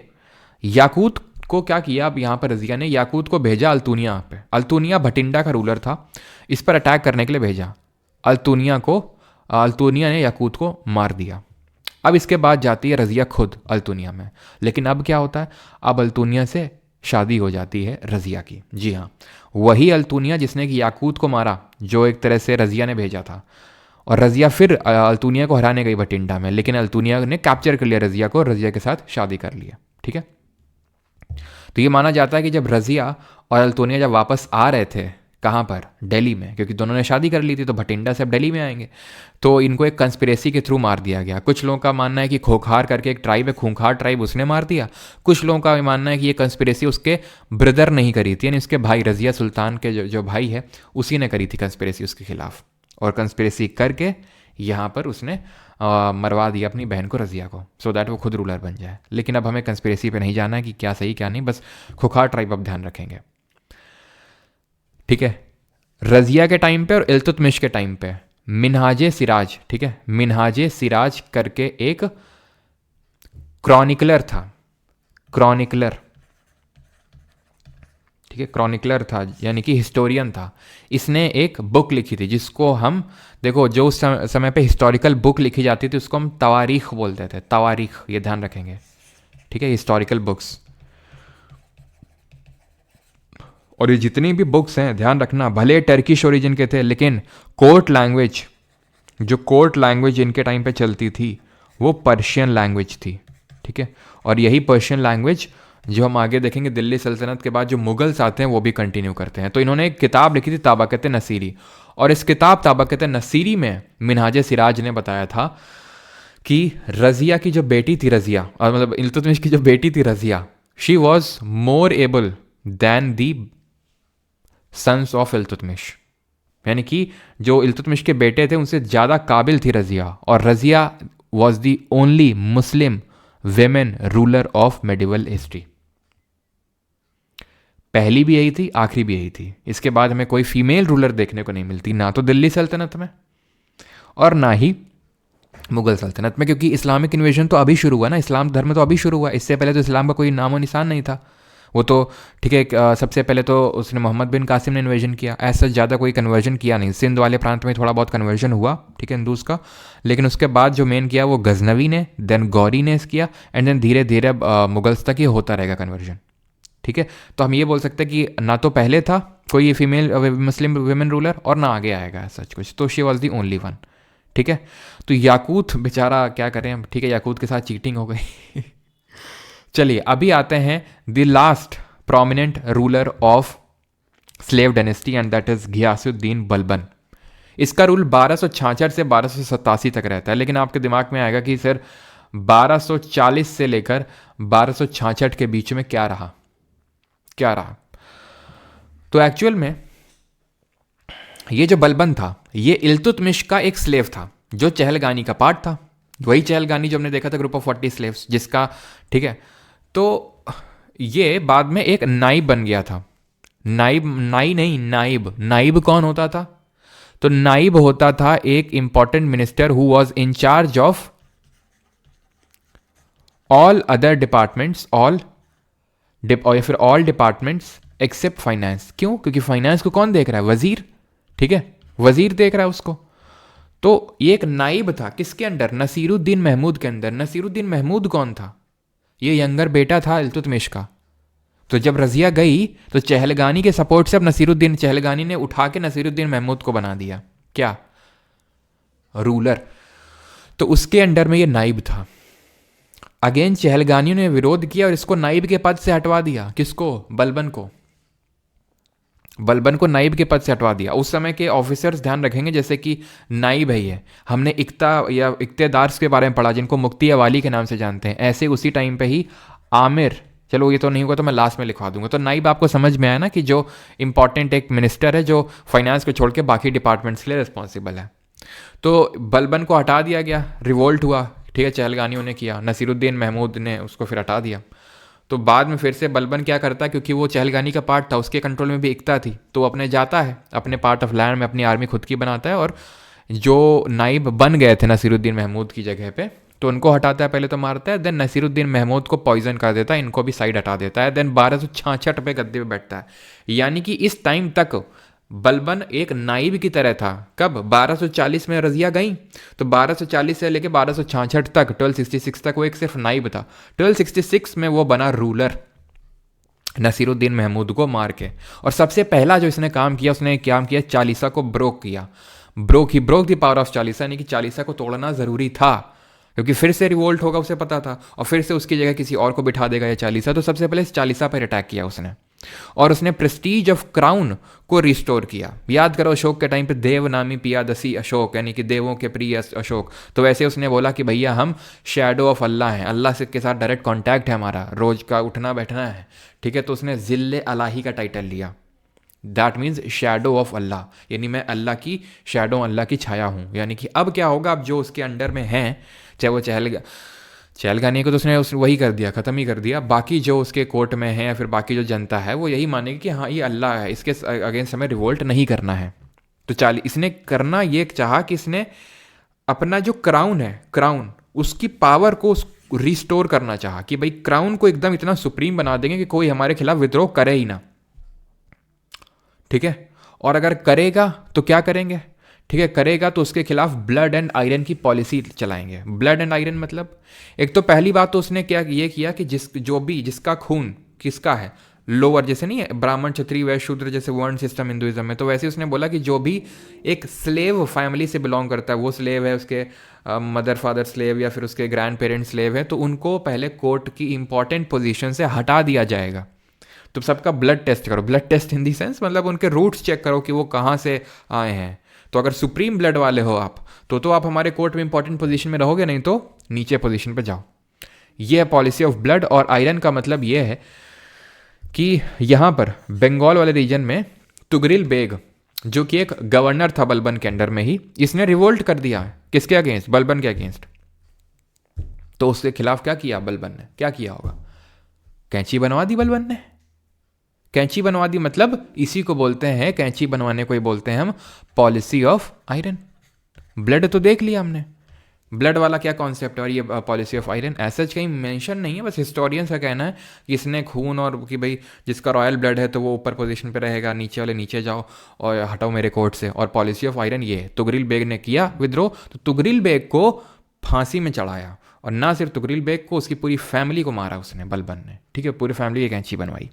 और उसने क्या कहा कि जैसे ही हम दिख जाएं सिजदा करना हमारे, जैसे सिजदा का मतलब क्या होता है, मत्था टेकना। कहाँ पर मत्था टेकना, ठीक है, कहाँ पर मत्था टेकना, तो मत्था टेकना जैसे नमाज पढ़ी जाती तो मत्था टेक के पढ़ी जाती है ना, तो वैसे ही सिजदा आने के देखते ही मत्था टेक देना ज़मीन पे। और पैबोस कर लेना, पैबोस का मतलब है कि हमें पैर चूम लेना। पैबोस ये क्यों किया कि भाई आप किसी को मत्था टेक रहे हो, उसके पैर चूम रहे हो, तो क्या कभी उसके खिलाफ विद्रोह करने का सोचोगे भी? तो इसीलिए उसने सिजदा पैबोस, यानी कि उसने रिस्टोर किया क्राउन की पावर को और ज़िले इलाही का टाइटल लिया। और बताया, पता है इसने क्या, कि हम आफरा सियाब के डिसेंडेंट हैं। आफरा सियाब के डिसेंडेंट का मतलब है कि आफरा सियाब एक रॉयल फैमिली है, जो प्रॉफिट मोहम्मद की फैमिली है, तो हम उससे बिलोंग करते हैं। तो हमसे मतलब पंगा लेना मतलब तुम प्रॉफिट मोहम्मद की अपमान कर रहे हो, तो ये मत करना। ओरिजिनल नेम इसका उलुग खान था, आगे भी कुछ रूलर आएंगे जिनका नाम उलुग खान होगा, ध्यान रखेंगे इस चीज़ को, ठीक है। तो Balban was the first Ulugh Khan हम बोल सकते हैं। इसने एक मिलिट्री डिपार्टमेंट सेटअप किया नोन एज दीवान अर्ज। ये एक मिलिट्री डिपार्टमेंट था। और इसने दिल्ली सल्तनत में सबसे पहले फेस्टिवल ऑफ नवरोज़, जो कि एक पारसी फेस्टिवल है, उसकी शुरुआत करी, ठीक है। पारसी फेस्टिवल नवरोज़ की इसने शुरुआत करी दिल्ली सल्तनत में, ठीक। और इसकी यहाँ और इसको मतलब ये, ठीक है, 1279, तो ये तुगरिल बेग की बात हो रही है। एंड देन 1287 तक रहता है, इसकी डेथ हो जाती है। और इसके बाद इसका जो पोता है वो आता है कैकूबाद, जो कि लास्ट रूलर होता है स्लेव डायनेस्टी का। ये हम बोल सकते हैं कि 1287 से लेकर 1290 तक रूल करता है। अब इस कैकूबाद का क्या हुआ वो जानेंगे कल के एपिसोड में। जैसे कि हमारे सीरियल्स आते हैं, है ना, टीवी में, पूरा नहीं दिखाते हैं, to be continued, to be continued. यहाँ से जो आगे स्टोरी है वो कल देखेंगे, कैकूबाद का किसने क्या किया, ठीक है, और कौन आया थ्रोन पे, कौन आया थ्रोन पे वो तो काफ़ी लोग जानते होंगे, लेकिन क्या हुआ, स्टोरी बड़ी मज़ेदार है। तो यहाँ से कल कंटिन्यू करेंगे, ठीक। ये इंग्लिश का बैच है, ये आप डाउट आउट पूछ सकते हो यहाँ पर और यहाँ पर, ठीक है। क्वेश्चन लगाते हैं सबसे पहले तो, ठीक है। ये आपका ये बैच है। काफ़ी लोग बोलते हैं कि सर ये प्राइवेट क्यों हो जाती हैं क्लासेस, क्योंकि ये पेड बैच की क्लास हैं जो आपको परमार एकेडमी ऐप के अंदर मिल जाएंगी, सारी रिकॉर्डेड क्लास नोट, क्विजेस, सब कुछ, ठीक है। इसी के अंदर ही आपको इंग्लिश का बैच ही मिल जाएगा, इसी के अंदर ही आपको कंप्यूटर की क्लासेस भी मिल जाएंगी, ठीक है। इंग्लिश का अलग से आपको लेने की ज़रूरत नहीं है अगर आप इस बैच में हैं तो। ये फ्री में ई बुक्स अवेलेबल करवा दी गई हैं टेलीग्राम और परमार अकेडमी ऐप दोनों में, ठीक है। इसके बारे में कल भी चर्चा करी थी। इसमें सारे सब्जेक्ट वाइज, यानी कि आपके history, geography, polity, physics, chemistry, bio, static, सब कुछ सब्जेक्ट वाइज है मॉक फॉर्मेट में। जितने भी 2024 में जितने भी पेपर हुए हैं, जैसे जीडी का हुआ है, junior engineer, CHSL, selection post, MTS, steno, CPO, CGL, सब के ई बुक, ठीक है, फ्री ऑफ कॉस्ट है ये सभी के लिए। चलिए भाई स्टार्ट करते हैं। अब हम क्वेश्चंस लगाना, और क्वेश्चन जब लगाएंगे ना तब आपको पता चलेगा भाई कि भाई आपने कितना याद रखा और कितना नहीं। तो पहला क्वेश्चन है, ये आपका यूपीएससी का क्वेश्चन है जो CAPF 2021 में क्वेश्चन पूछा गया, ठीक है। अब यहाँ पर पहला क्वेश्चन बोल रहा है कि Qutub Minar was originally 4 storeyed, यानी कि 4 माले थे। Who among the following Delhi sultans raised the height to the structure by adding the 5th storey. तो हमने पढ़ा था कि कुतुब मीनार की हाइट है 3 मीटर और ये 5 माले की है, 5 स्टोरेड है। लेकिन 5वां माला बाद में बनाया था फिरोज शाह तुगलक, जिसके बारे में कल पढ़ेंगे। हुआ क्या था, बिजली टकराई थी, बिजली से टूट गया, ठीक है, ऊपर वाला पार्ट, तो उसने पूरा ही बनवा दिया, फिर 5 स्टोरी का बनवा दिया फिरोज शाह तुगलक ने, जो आप वाइट वाला पार्ट देखते हो।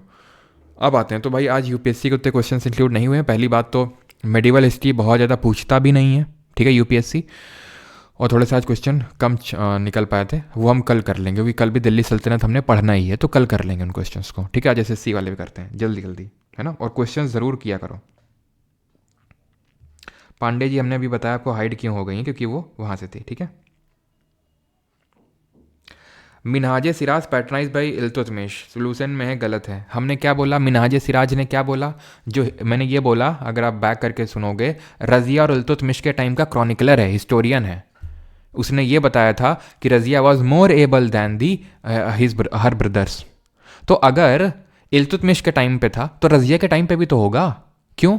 क्योंकि तभी तो उसको पता कि रज़िया ज़्यादा एबल थी एज़ कम्पेयर टू, नहीं तो जब रज़िया को उसने देखा ही नहीं तो कैसे लिख सकता है। तो इल्तुतमिश के टाइम पे तो था ही वो, रज़िया के टाइम पे भी था, ठीक है।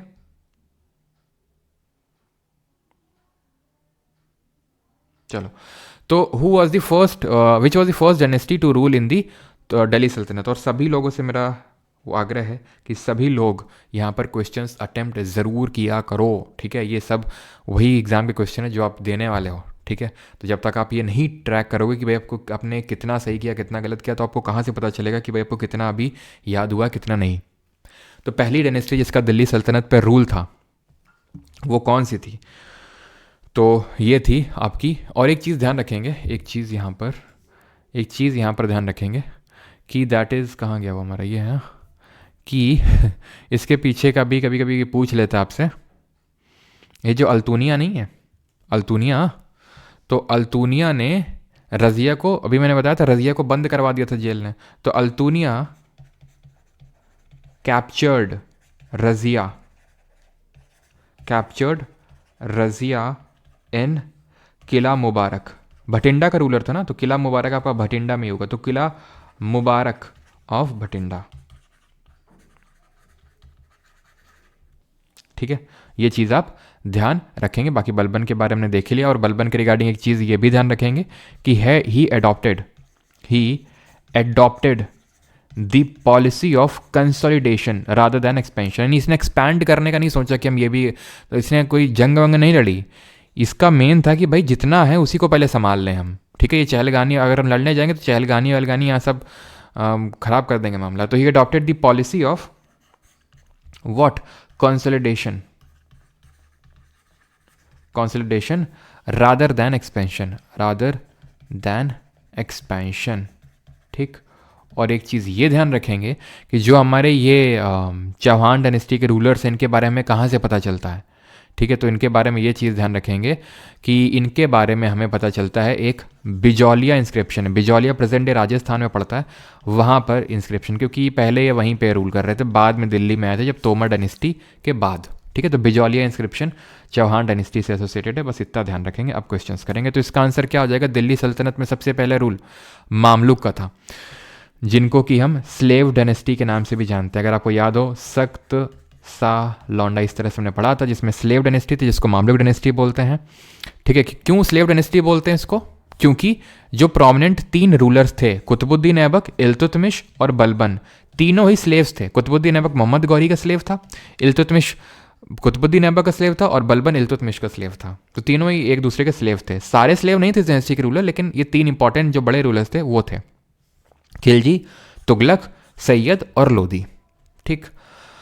Who among the following was the, ये आपको नहीं करना है। ठीक है, पहला सुल्तान जिसने अजमेर की जो ख्वाजा मोइनुद्दीन चिश्ती की जो दरगाह है, जहाँ पे आज भी आप देखते हैं ना, कभी भी अगर चुनाव होंगे तो तुरंत अजमेर की में चादर चढ़ाने पहुँच जाते हैं हमारे कौन पॉलिटिशियंस हो गए, हमारे एक्टर्स वगैरह भी जाते हैं। तो ये सबसे पहले यहाँ पर मोहम्मद बिन तुगलक गया था, जिसके बारे में कल देखेंगे। Which of the following dynasties genealogy was found in Bijolia inscription. तो बिजौलिया इंस्क्रिप्शन में सबसे पहले किसकी वंशावली के बारे में पता चलता है कि भाई ये पहले रूलर आए थे, इसमें दिन ये। तो ये हमें चौहान डायनेस्टी के जो रूलर्स हैं उनके बारे में पता चलता है, चाहमना डायनेस्टी। ठीक है, अगला है KNG की फैक्ट। वो हरिसेन अलग है। ठीक है, ऐसा नहीं कि हरिसेन एक का नाम हो गया तो दूसरे का हो नहीं सकता है।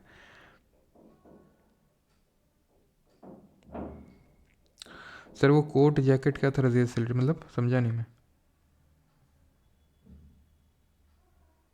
चलो, तो in which year did the Mongols under Genghis Khan invade Transoxiana in north east Iran. तो नॉर्थ ईस्ट ईरान मैंने बताया था ट्रांस, बिकॉज वहाँ पर एक रिवर थी, ऑक्स रिवर। ठीक है, तो उसके अराउंड यहाँ पर चंगेज़ खान ने कब इन्वेजन किया था? तो मैंने आपको बताया था ये इन्वेजन हुआ था 1219 में, 1219 में हुआ था ये। ठीक है, वहाँ पर मैंने लिखवाया भी था, 1219 में हुआ था। और 1221 में इंडिया के टाइम पर, मतलब इंडिया के अराउंड अटैक किया था, और 1227 के अराउंड जो है ये मर गया था, इसकी डेथ हो गई थी।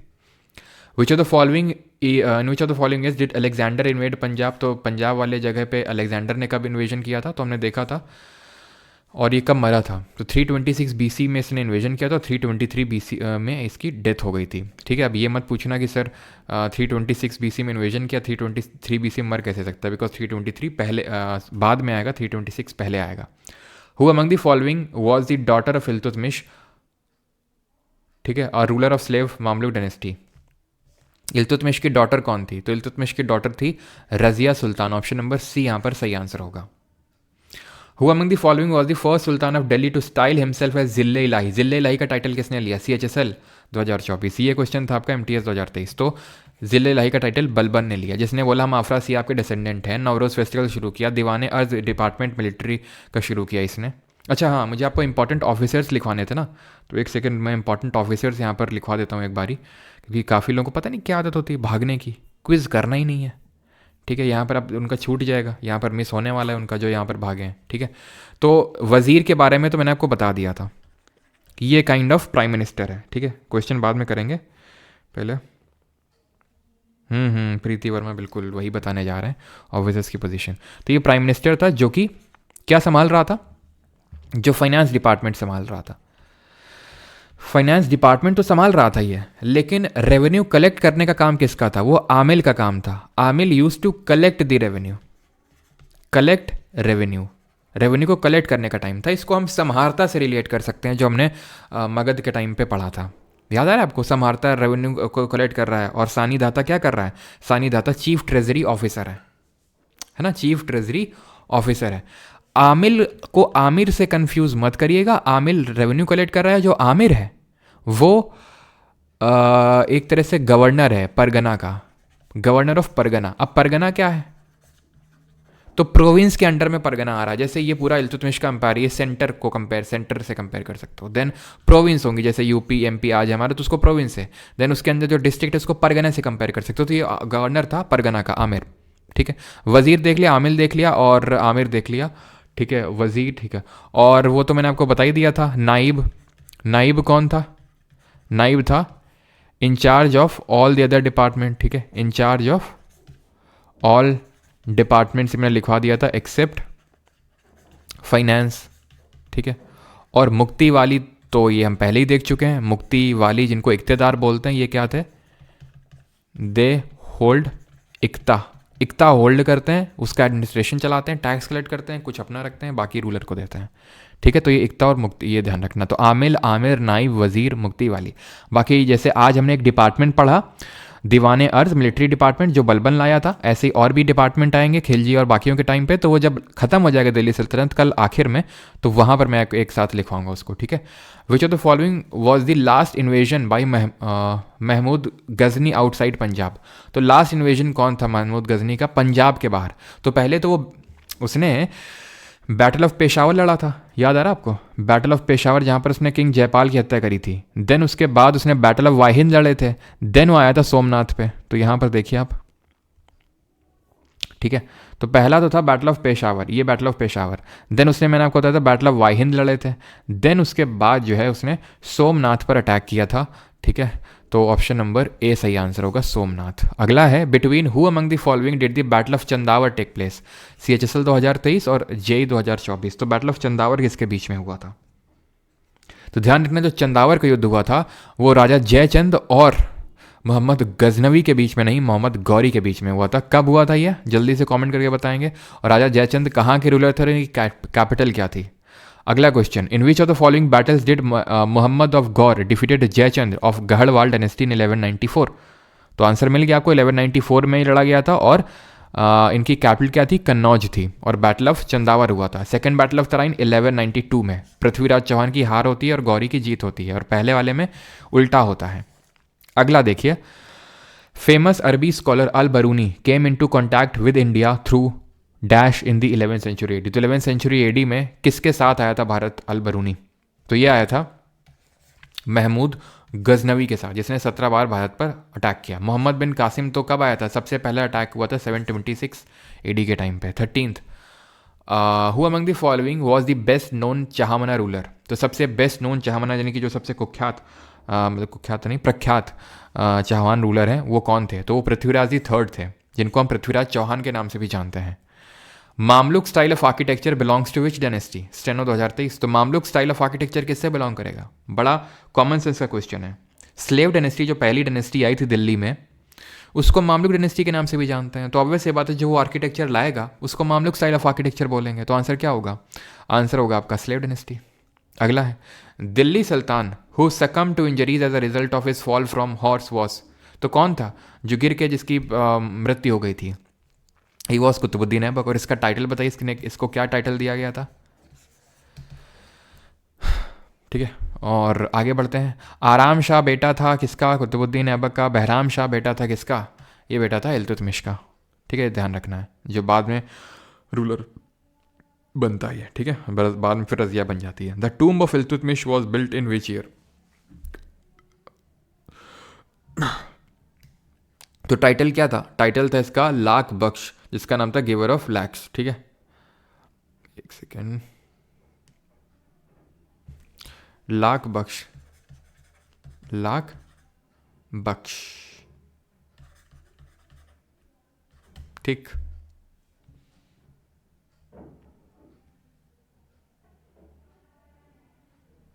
चलो अगला करते हैं। That is the tomb of Iltutmish was build in which year? तो टूम्ब जो है इल्तुतमिश का, पहली बात तो कहाँ पर है? तो ये है आपका पड़ता है आपका दिल्ली में। ठीक है, टूम्ब ऑफ इल्तुतमिश दिल्ली में पड़ता है ये। ठीक है, ऑप्शंस हैं आपके 1258। ओके ठीक है, हाँ ठीक है, 1235 है तो इसमें ऑप्शन नंबर सी 1235। मुझे लगा सब 1400 1300 की लाइन में, तो 1235 इसका सही आंसर होगा। 1210 में डेथ हुई थी, 1235 में इसका टूम बनाया गया था दिल्ली में। Razia was first and the only female ruler of the सल्तनत। कब थ्रोन पे बैठी थी? 1236 में। 1236 से लेकर 1240 तक रही थी, 4 साल। बलबन ने सिजदा और पैबोस शुरू किया था as a part of army etiquette, family etiquette, religious या फिर कोर्ट एटिकेट? तो इसने एज अ कोर्ट एटिकेट शुरू किया था। कोर्ट एटिकेट का मतलब होता है कि कोर्ट में, जब हम कोर्ट में होंगे तो जब हमें देखोगे तो वहाँ पे तुम सिजदा करोगे, हमारे सामने झुकोगे और पैबोस करोगे, हमारे फीट किस करोगे। Who started the practice of celebrating Navroz during the Delhi सल्तनत पीरियड? तो नवरोज किसने सेलिब्रेट करना स्टार्ट किया था? पारसी फेस्टिवल है जो कि गयासुद्दीन बलबन ने। Option number C. अगला है बलबन। ठीक है, Balban served as naib to which of the following sultans of Delhi? तो नाइब किसको सर्व किया था? Younger son of Iltutmish who was Nasiruddin Mahmud. Option number C. Iltutmish introduced a copper coin called as? तो इल्तुतमिश ने कॉपर कॉइन जो शुरू किया था उसको क्या, किस नाम से जानते थे? तो सिल्वर टंका एंड कॉपर जितल। ठीक है, जो टंका था वो कैसा कॉइन था? वो सिल्वर कॉइन था।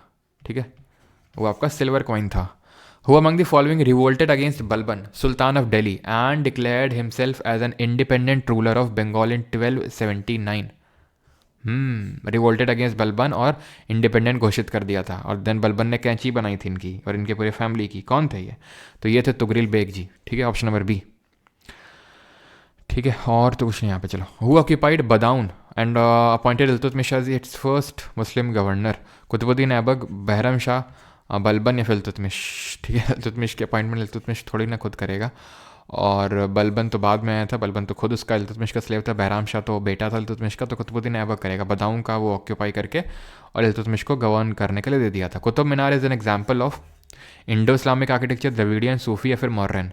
तो ये तो आप निकाल सकते हैं, द्रविडियन और मॉडर्न तो होगा नहीं। द्रविडियन तो टेम्पल आर्किटेक्चर का स्टाइल है जो कल देखे थे। आंसर क्या होगा यहाँ पर? आंसर होगा option number A, Indo Islamic. Corbel डाच technique पे इस तरह से बना हुआ है ना, इस तरह से कॉर्बेल डाच टेक्निक में इंडो इस्लामिक। इंडो इस्लामिक क्यों है? पहले से ही कुछ टेम्पल या फिर कुछ बना हुआ था वहाँ पर, उसमें तो गुम्बद रख दिया है, फिर इस तरह से कॉर्बेल डाच बना दिया, तो वो क्या हो गया? इंडो इस्लामिक हो गया वो। 25। Who had assume the title of Balban? का टाइटल किसने अज्यूम किया था? कबीर खान, फरीद खान, उलुग खान या फिर अयास खान? तो फरीद खान तो हमारा शेर शाह सूरी आएगा ना आगे। ठीक है, जब मुगल पढ़ेंगे तो वहाँ पे। ठीक है, ये आंसर होगा Ulugh Khan. 26। Minhaj Siraj was a chronicler during the rule of? तो मिनहाज सिराज किसके टाइम का क्रॉनिकलर था, हिस्टोरियन था? इल्तुतमिश, ऐबक, बलबन या फिर खिलजी? तो मिनहाज सिराज इल्तुतमिश के टाइम का क्रॉनिकलर था, हिस्टोरियन था। कुव्वतुल इस्लाम मॉस्क एंड मीनारत? मीनारत मतलब मीनार। ठीक है, मीनार मतलब जैसे कुतुब मीनार है। तो built during the last decade of the which century? तो last decade of which century? तो भाई याद करो, 1194 में चंदावर हुआ, दिन 1196-7 के टाइम पे बनना शुरू हुआ था। तो बनाना शुरू किया था कुतुबुद्दीन ऐबक ने, बनाना शुरू किया था। तो यानी कि last part of 12th century AD होगा। ठीक है, ऑप्शन नंबर डी है ना। जो 1190 अगर 7 बोल रहा हूँ तो इसका मतलब क्या है? 12th century AD. ठीक, ये पहले ही सेंचुरी का कॉन्सेप्ट मैं आपको समझा चुका हूँ। कुतुब मीनार की हाइट कितनी है मीटर में? 72.5 या फिर 73 मीटर्स? ऑप्शन नंबर सी यहाँ पर सही आंसर होगा। ठीक है, और कुतुब मीनार के अंदर कोई गया है यहाँ पर? कोई ऐसा है जो कुतुब मीनार के अंदर गया हो? कोई ऐसा जो कुतुब मीनार के अंदर गया हो? Who among the following was the वजीर ऑफ सुल्तान। तो वजीर ऑफ सुल्तान इल्तुतमिश कौन था? वजीर, तो वजीर हमने देखा था कौन था? निज़ामुल मुल्क था। निज़ामुल मुल्क जुनैदी इसका पूरा नाम था। ठीक, तो भैया देखो कुतुब मीनार के अंदर, अब यहाँ पे कुछ लोग बोल तो रहे थिंक है ना, तो बेटा 1981 से ये बंद है, 1981 से, है ना। और उम्मीद तो यही 1981 के बाद ही पैदा हुए होंगे, है ना। तो क्यों बंद हो गई है? क्योंकि एक्चुअल में 1981 में एक कुछ स्कूली बच्चे अंदर गए थे कुतुब मीनार के। पहले, इससे पहले अलाउड था अंदर जाना, ठीक है, गेट वेट लगा हुआ है, पहले अंदर अलाउड था और ऊपर आप जा सकते थे, ठीक है। लेकिन एक बार हुआ क्या 1981 में, ठीक है, 1981 में यहाँ पर जब बच्चे अंदर गए कुछ, तो लाइट चली गई, और जब लाइट चली गई तो भगदड़ मच गई अंदर बच्चों में, और 45, ज़्यादातर उसमें बच्चे ही थे, उस लोगों की डेथ हो गई, 45 डाइड। तब से गवर्नमेंट ने लाइट नहीं लगाई, बंद ही कर दिया उसको, ठीक है, कि भाई परमानेंट लाइट लगा देना ना, बंद ही करो उसको। तो 45 लोगों की जब डेथ हुई थी 1981 में, तब से ही ये बंद है ना। अगला है 30, Ghiyasuddin Balban ruler of slave dynasty took up the title of. तो क्या टाइटल लिया बलबन ने? तो उसने लिया शैडो ऑफ गॉड, जिल्ले इलाही। Which of the following is the correct chronological order of the early Turkish rulers who ruled over Delhi from 1206 से लेकर 1290 तक? क्या सही ऑर्डर है?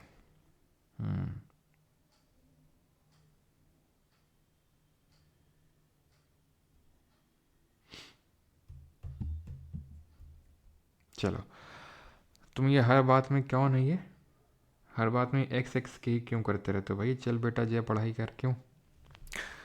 और तो यहाँ पर देखते हैं, तो पहले ऐबक आया, ठीक है, फिर इल्तुतमिश, देन रज़िया उनकी बेटी, 1206 से लेके 1210 तक, 1210 से 1236, 1236 से 1240, देन 1266 से लेके 1287 तक था कौन? Balban. In which of the following fort, किस किले में रज़िया को बंदी बना लिया था अल्तुनिया ने? तो अल्तुनिया ने अभी हमने देखा था बटिंडा का रूलर था, तो अगर आपको इतनी बात पता है तो आप आराम से कर लेंगे। Qila Mubarak. Which of the following department of Delhi Sultanate was organise by Balban. तो बलबन ने कौन सा डिपार्टमेंट बनाया था? सीजीएल 2024। तो बलबन ने मुस्त खराज, ये तो डिपार्टमेंट ऑफ एरियर, ये सब हम कल देखेंगे, रिसालत वगैरह सब, ठीक है। आंसर होगा दीवान अर्ज, मिलिट्री डिपार्टमेंट बलबन ने सेटअप किया था। आगे देखते हैं, and that is 34। 34, Chand Bardai the famous literary work dash mentions Prithviraj Chauhan love story and heroic deeds. तो ये पृथ्वीराज रासो, ठीक है, चंद बरदाई की पृथ्वीराज रासो। अगला है, which of the following sultans of Delhi primarily adopted the policy of consolidation rather than expansion. तो एक्सपेंशन ना करके कंसोलिडेट करने का किसने सोचा था? बहलोल लोधी, लोधी, खिलजी, बलबन ने, ठीक है, ऑप्शन नंबर डी। इसी बार के सीजल के पेपर में पूछा गया। अच्छा, कारगिल पार्क में गए हो Yash, okay. Ghiyasuddin Balban had setup और डैश डिपार्टमेंट। हाँ, अगर आपके कोई जैसे घर में, जैसे मुझे याद है रेड फोर्ट में हम गए थे, तो रेड फोर्ट में रस्सी और रस्से वस्से लगे रहते हैं, अलाउड नहीं होता एक पॉइंट के बियॉन्ड जाना। लेकिन जब मैं गया था ना, तो मतलब पापा सीएसएफ में थे, तो उस टाइम पे दिल्ली में ही पोस्टेड थे, रेड फोर्ट में नहीं थे, लेकिन वो पापा तो जो ये केंद्रीय मंत्री जो मंत्रालय है वहाँ पर थे। एक सेकंड रुको यार, किसी कॉल आ रहा है, एक second. Hello.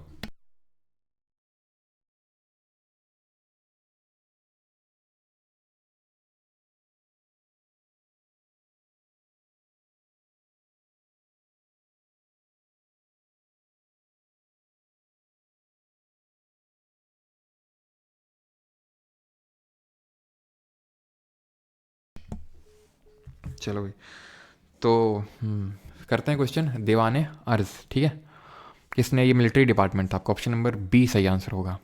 Which of the following Delhi sultans introduce two coins namely silver tanka and copper jital. तो सिल्वर टंक और कॉपर जीतल किसने इंट्रोड्यूस किया था? तो ये इल्तुतमिश ने किया था, ऑप्शन नंबर डी। देख रहे हो कितने आसान आसान से क्वेश्चन है। द ऑथर ऑफ तारीख मुबारक शाही या हया, नहीं नहीं ये नहीं करने, अब यहाँ तक रोक देना है, ये कल करेंगे, ठीक है, ये कल मैं पढ़ाऊँगा। आंसर इसका सैयद होगा, कल पढ़ेंगे। ये कर सकते हो, ये सिजदा पैबोस किसने शुरू किया था? आई थिंक अब आपको करने चाहिए जहाँ तक आपसे हो जाए, नहीं तो कल जब कंप्लीट हो जाएंगे तब करना, ठीक है। तो बलबन होगा, ऑप्शन नंबर डी, ठीक है।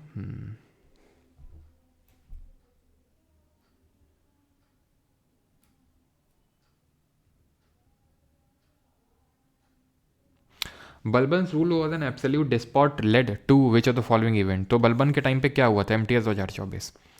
Destruction of 40, appointed Hindus in administration, respected a common man, इन सब तो नहीं, ठीक है। डिस्ट्रक्शन ऑफ द 40 यानी कि जो चहलगानी है उसको ख़त्म कर दिया था, ठीक है।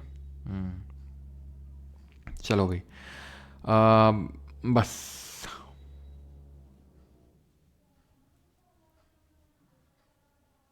ठीक है। मोहम्मद गौरी अटैक्ड भटिंडा, जिसको तब ताबर हिंद के नाम से जानते थे, इन 1191, अ स्ट्रैटेजिक, ओके ठीक है, अ स्ट्रैटेजिक पॉइंट फॉर हुम। तो भटिंडा पर अटैक किया था जो स्ट्रैटेजिक पॉइंट था उस समय पृथ्वीराज चौहान के लिए भी। ऑप्शन नंबर सी सही आंसर होगा, ठीक है। In 11th century under Mahmud of Ghazni, a small town in dash became the capital of the vast empire of Ghaznavid. बताओ।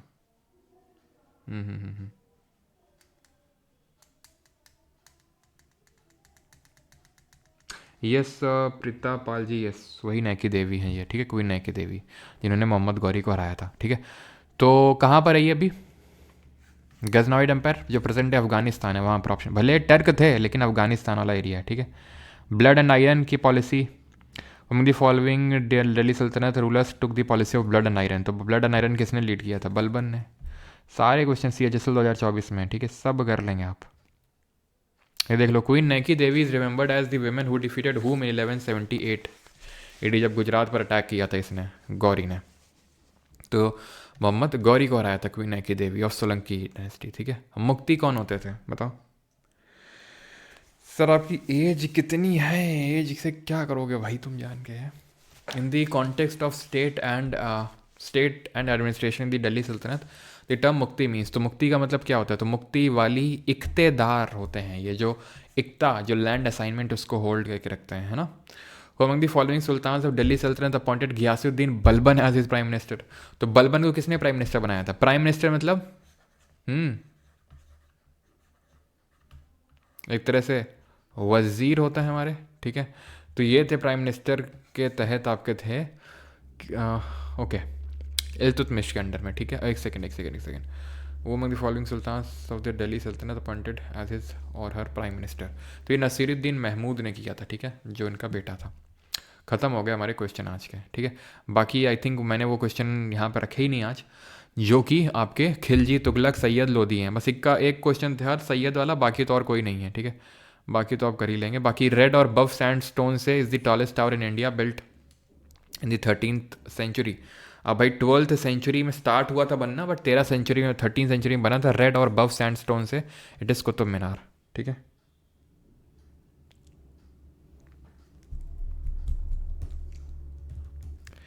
हजार साल का गैप है? अच्छा 100 साल का गैप है, yes.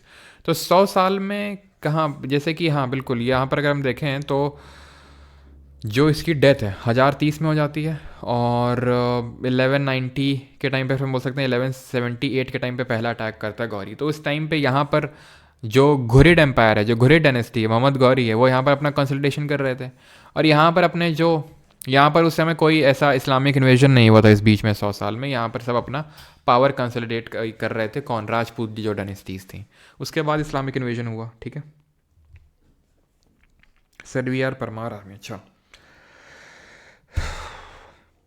Battle of Tarain, third war 1215। भाई थर्ड वॉर और कुछ नहीं पढ़ना इसमें, 2 बैटल पढ़ने पड़ते हैं आपको बैटल ऑफ तराइन में, ठीक है।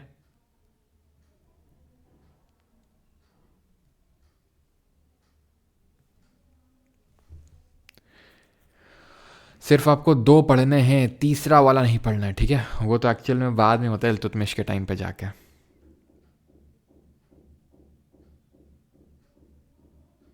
जो यहाँ पर मैंने को बताया नहीं था, अरे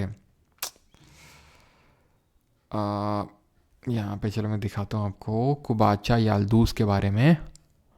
तो कुबाचा तो पहले ही चले गए थे, याल्दूस को भी साइड कर दिया गया था इसी वाले बैटल में, थर्ड। अरे ये तो चोला वाला खुल गया, एक सेकंड, रुको रुको रुको रुको रुको रुको रुको रुको रुको।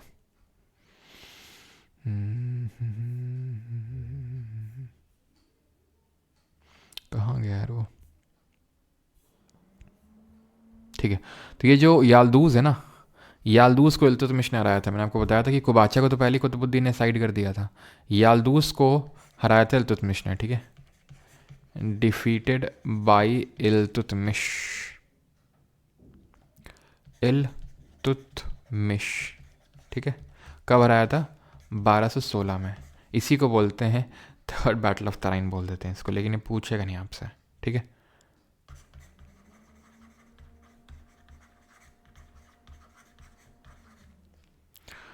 आ, 46A, 46 का कहाँ है? 46 का ए, हाँ ए ही है 46 का। जल्दी जल्दी करवा दो सर प्लीज। करवा ही तो रहे हैं, और क्या करवा रहे हैं बताओ? और तो कुछ नहीं करवा रहे हैं ना, क्वेश्चन ही तो करवा रहे हैं। शैवाइट का मतलब है शिव जी के भक्त, है ना।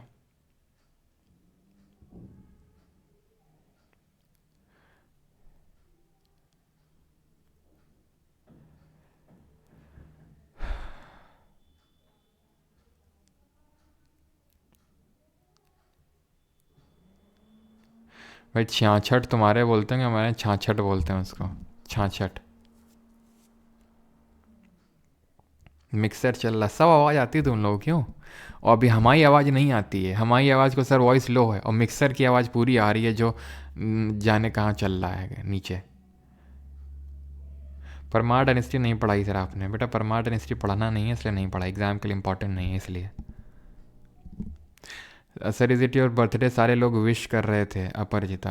तो अगर देखो, अगर लोगों के विश करने से अगर मेरा आज बर्थडे होता, तो उनके हिसाब से तो मेरी शादी भी हो चुकी, मेरे बच्चे भी हो चुकी, मैं बूढ़ा भी हो चुका हूँ, मैं सब कुछ हो चुका हूँ। अगर आप ये देख रहे हो कि आज विश कर रहे हैं तो मेरा बर्थडे है, तो लोगों के हिसाब से, बाकी स्टूडेंट्स के हिसाब से तो मेरा सब कुछ हो चुका है। यहाँ तो मैं सन्यास का जीवन काट रहा हूँ और पढ़ा रहा हूँ। रोज़ कुछ ना कुछ होता है। अभी जैसे कल हो सकता है मेरी शादी करवा दे, हो सकता है परसों सगाई करवा दें। कल शादी और परसों सगाई करवा दें, ठीक है। बच्चे हो सकता है पहली करवा दें, कुछ भी चलता है।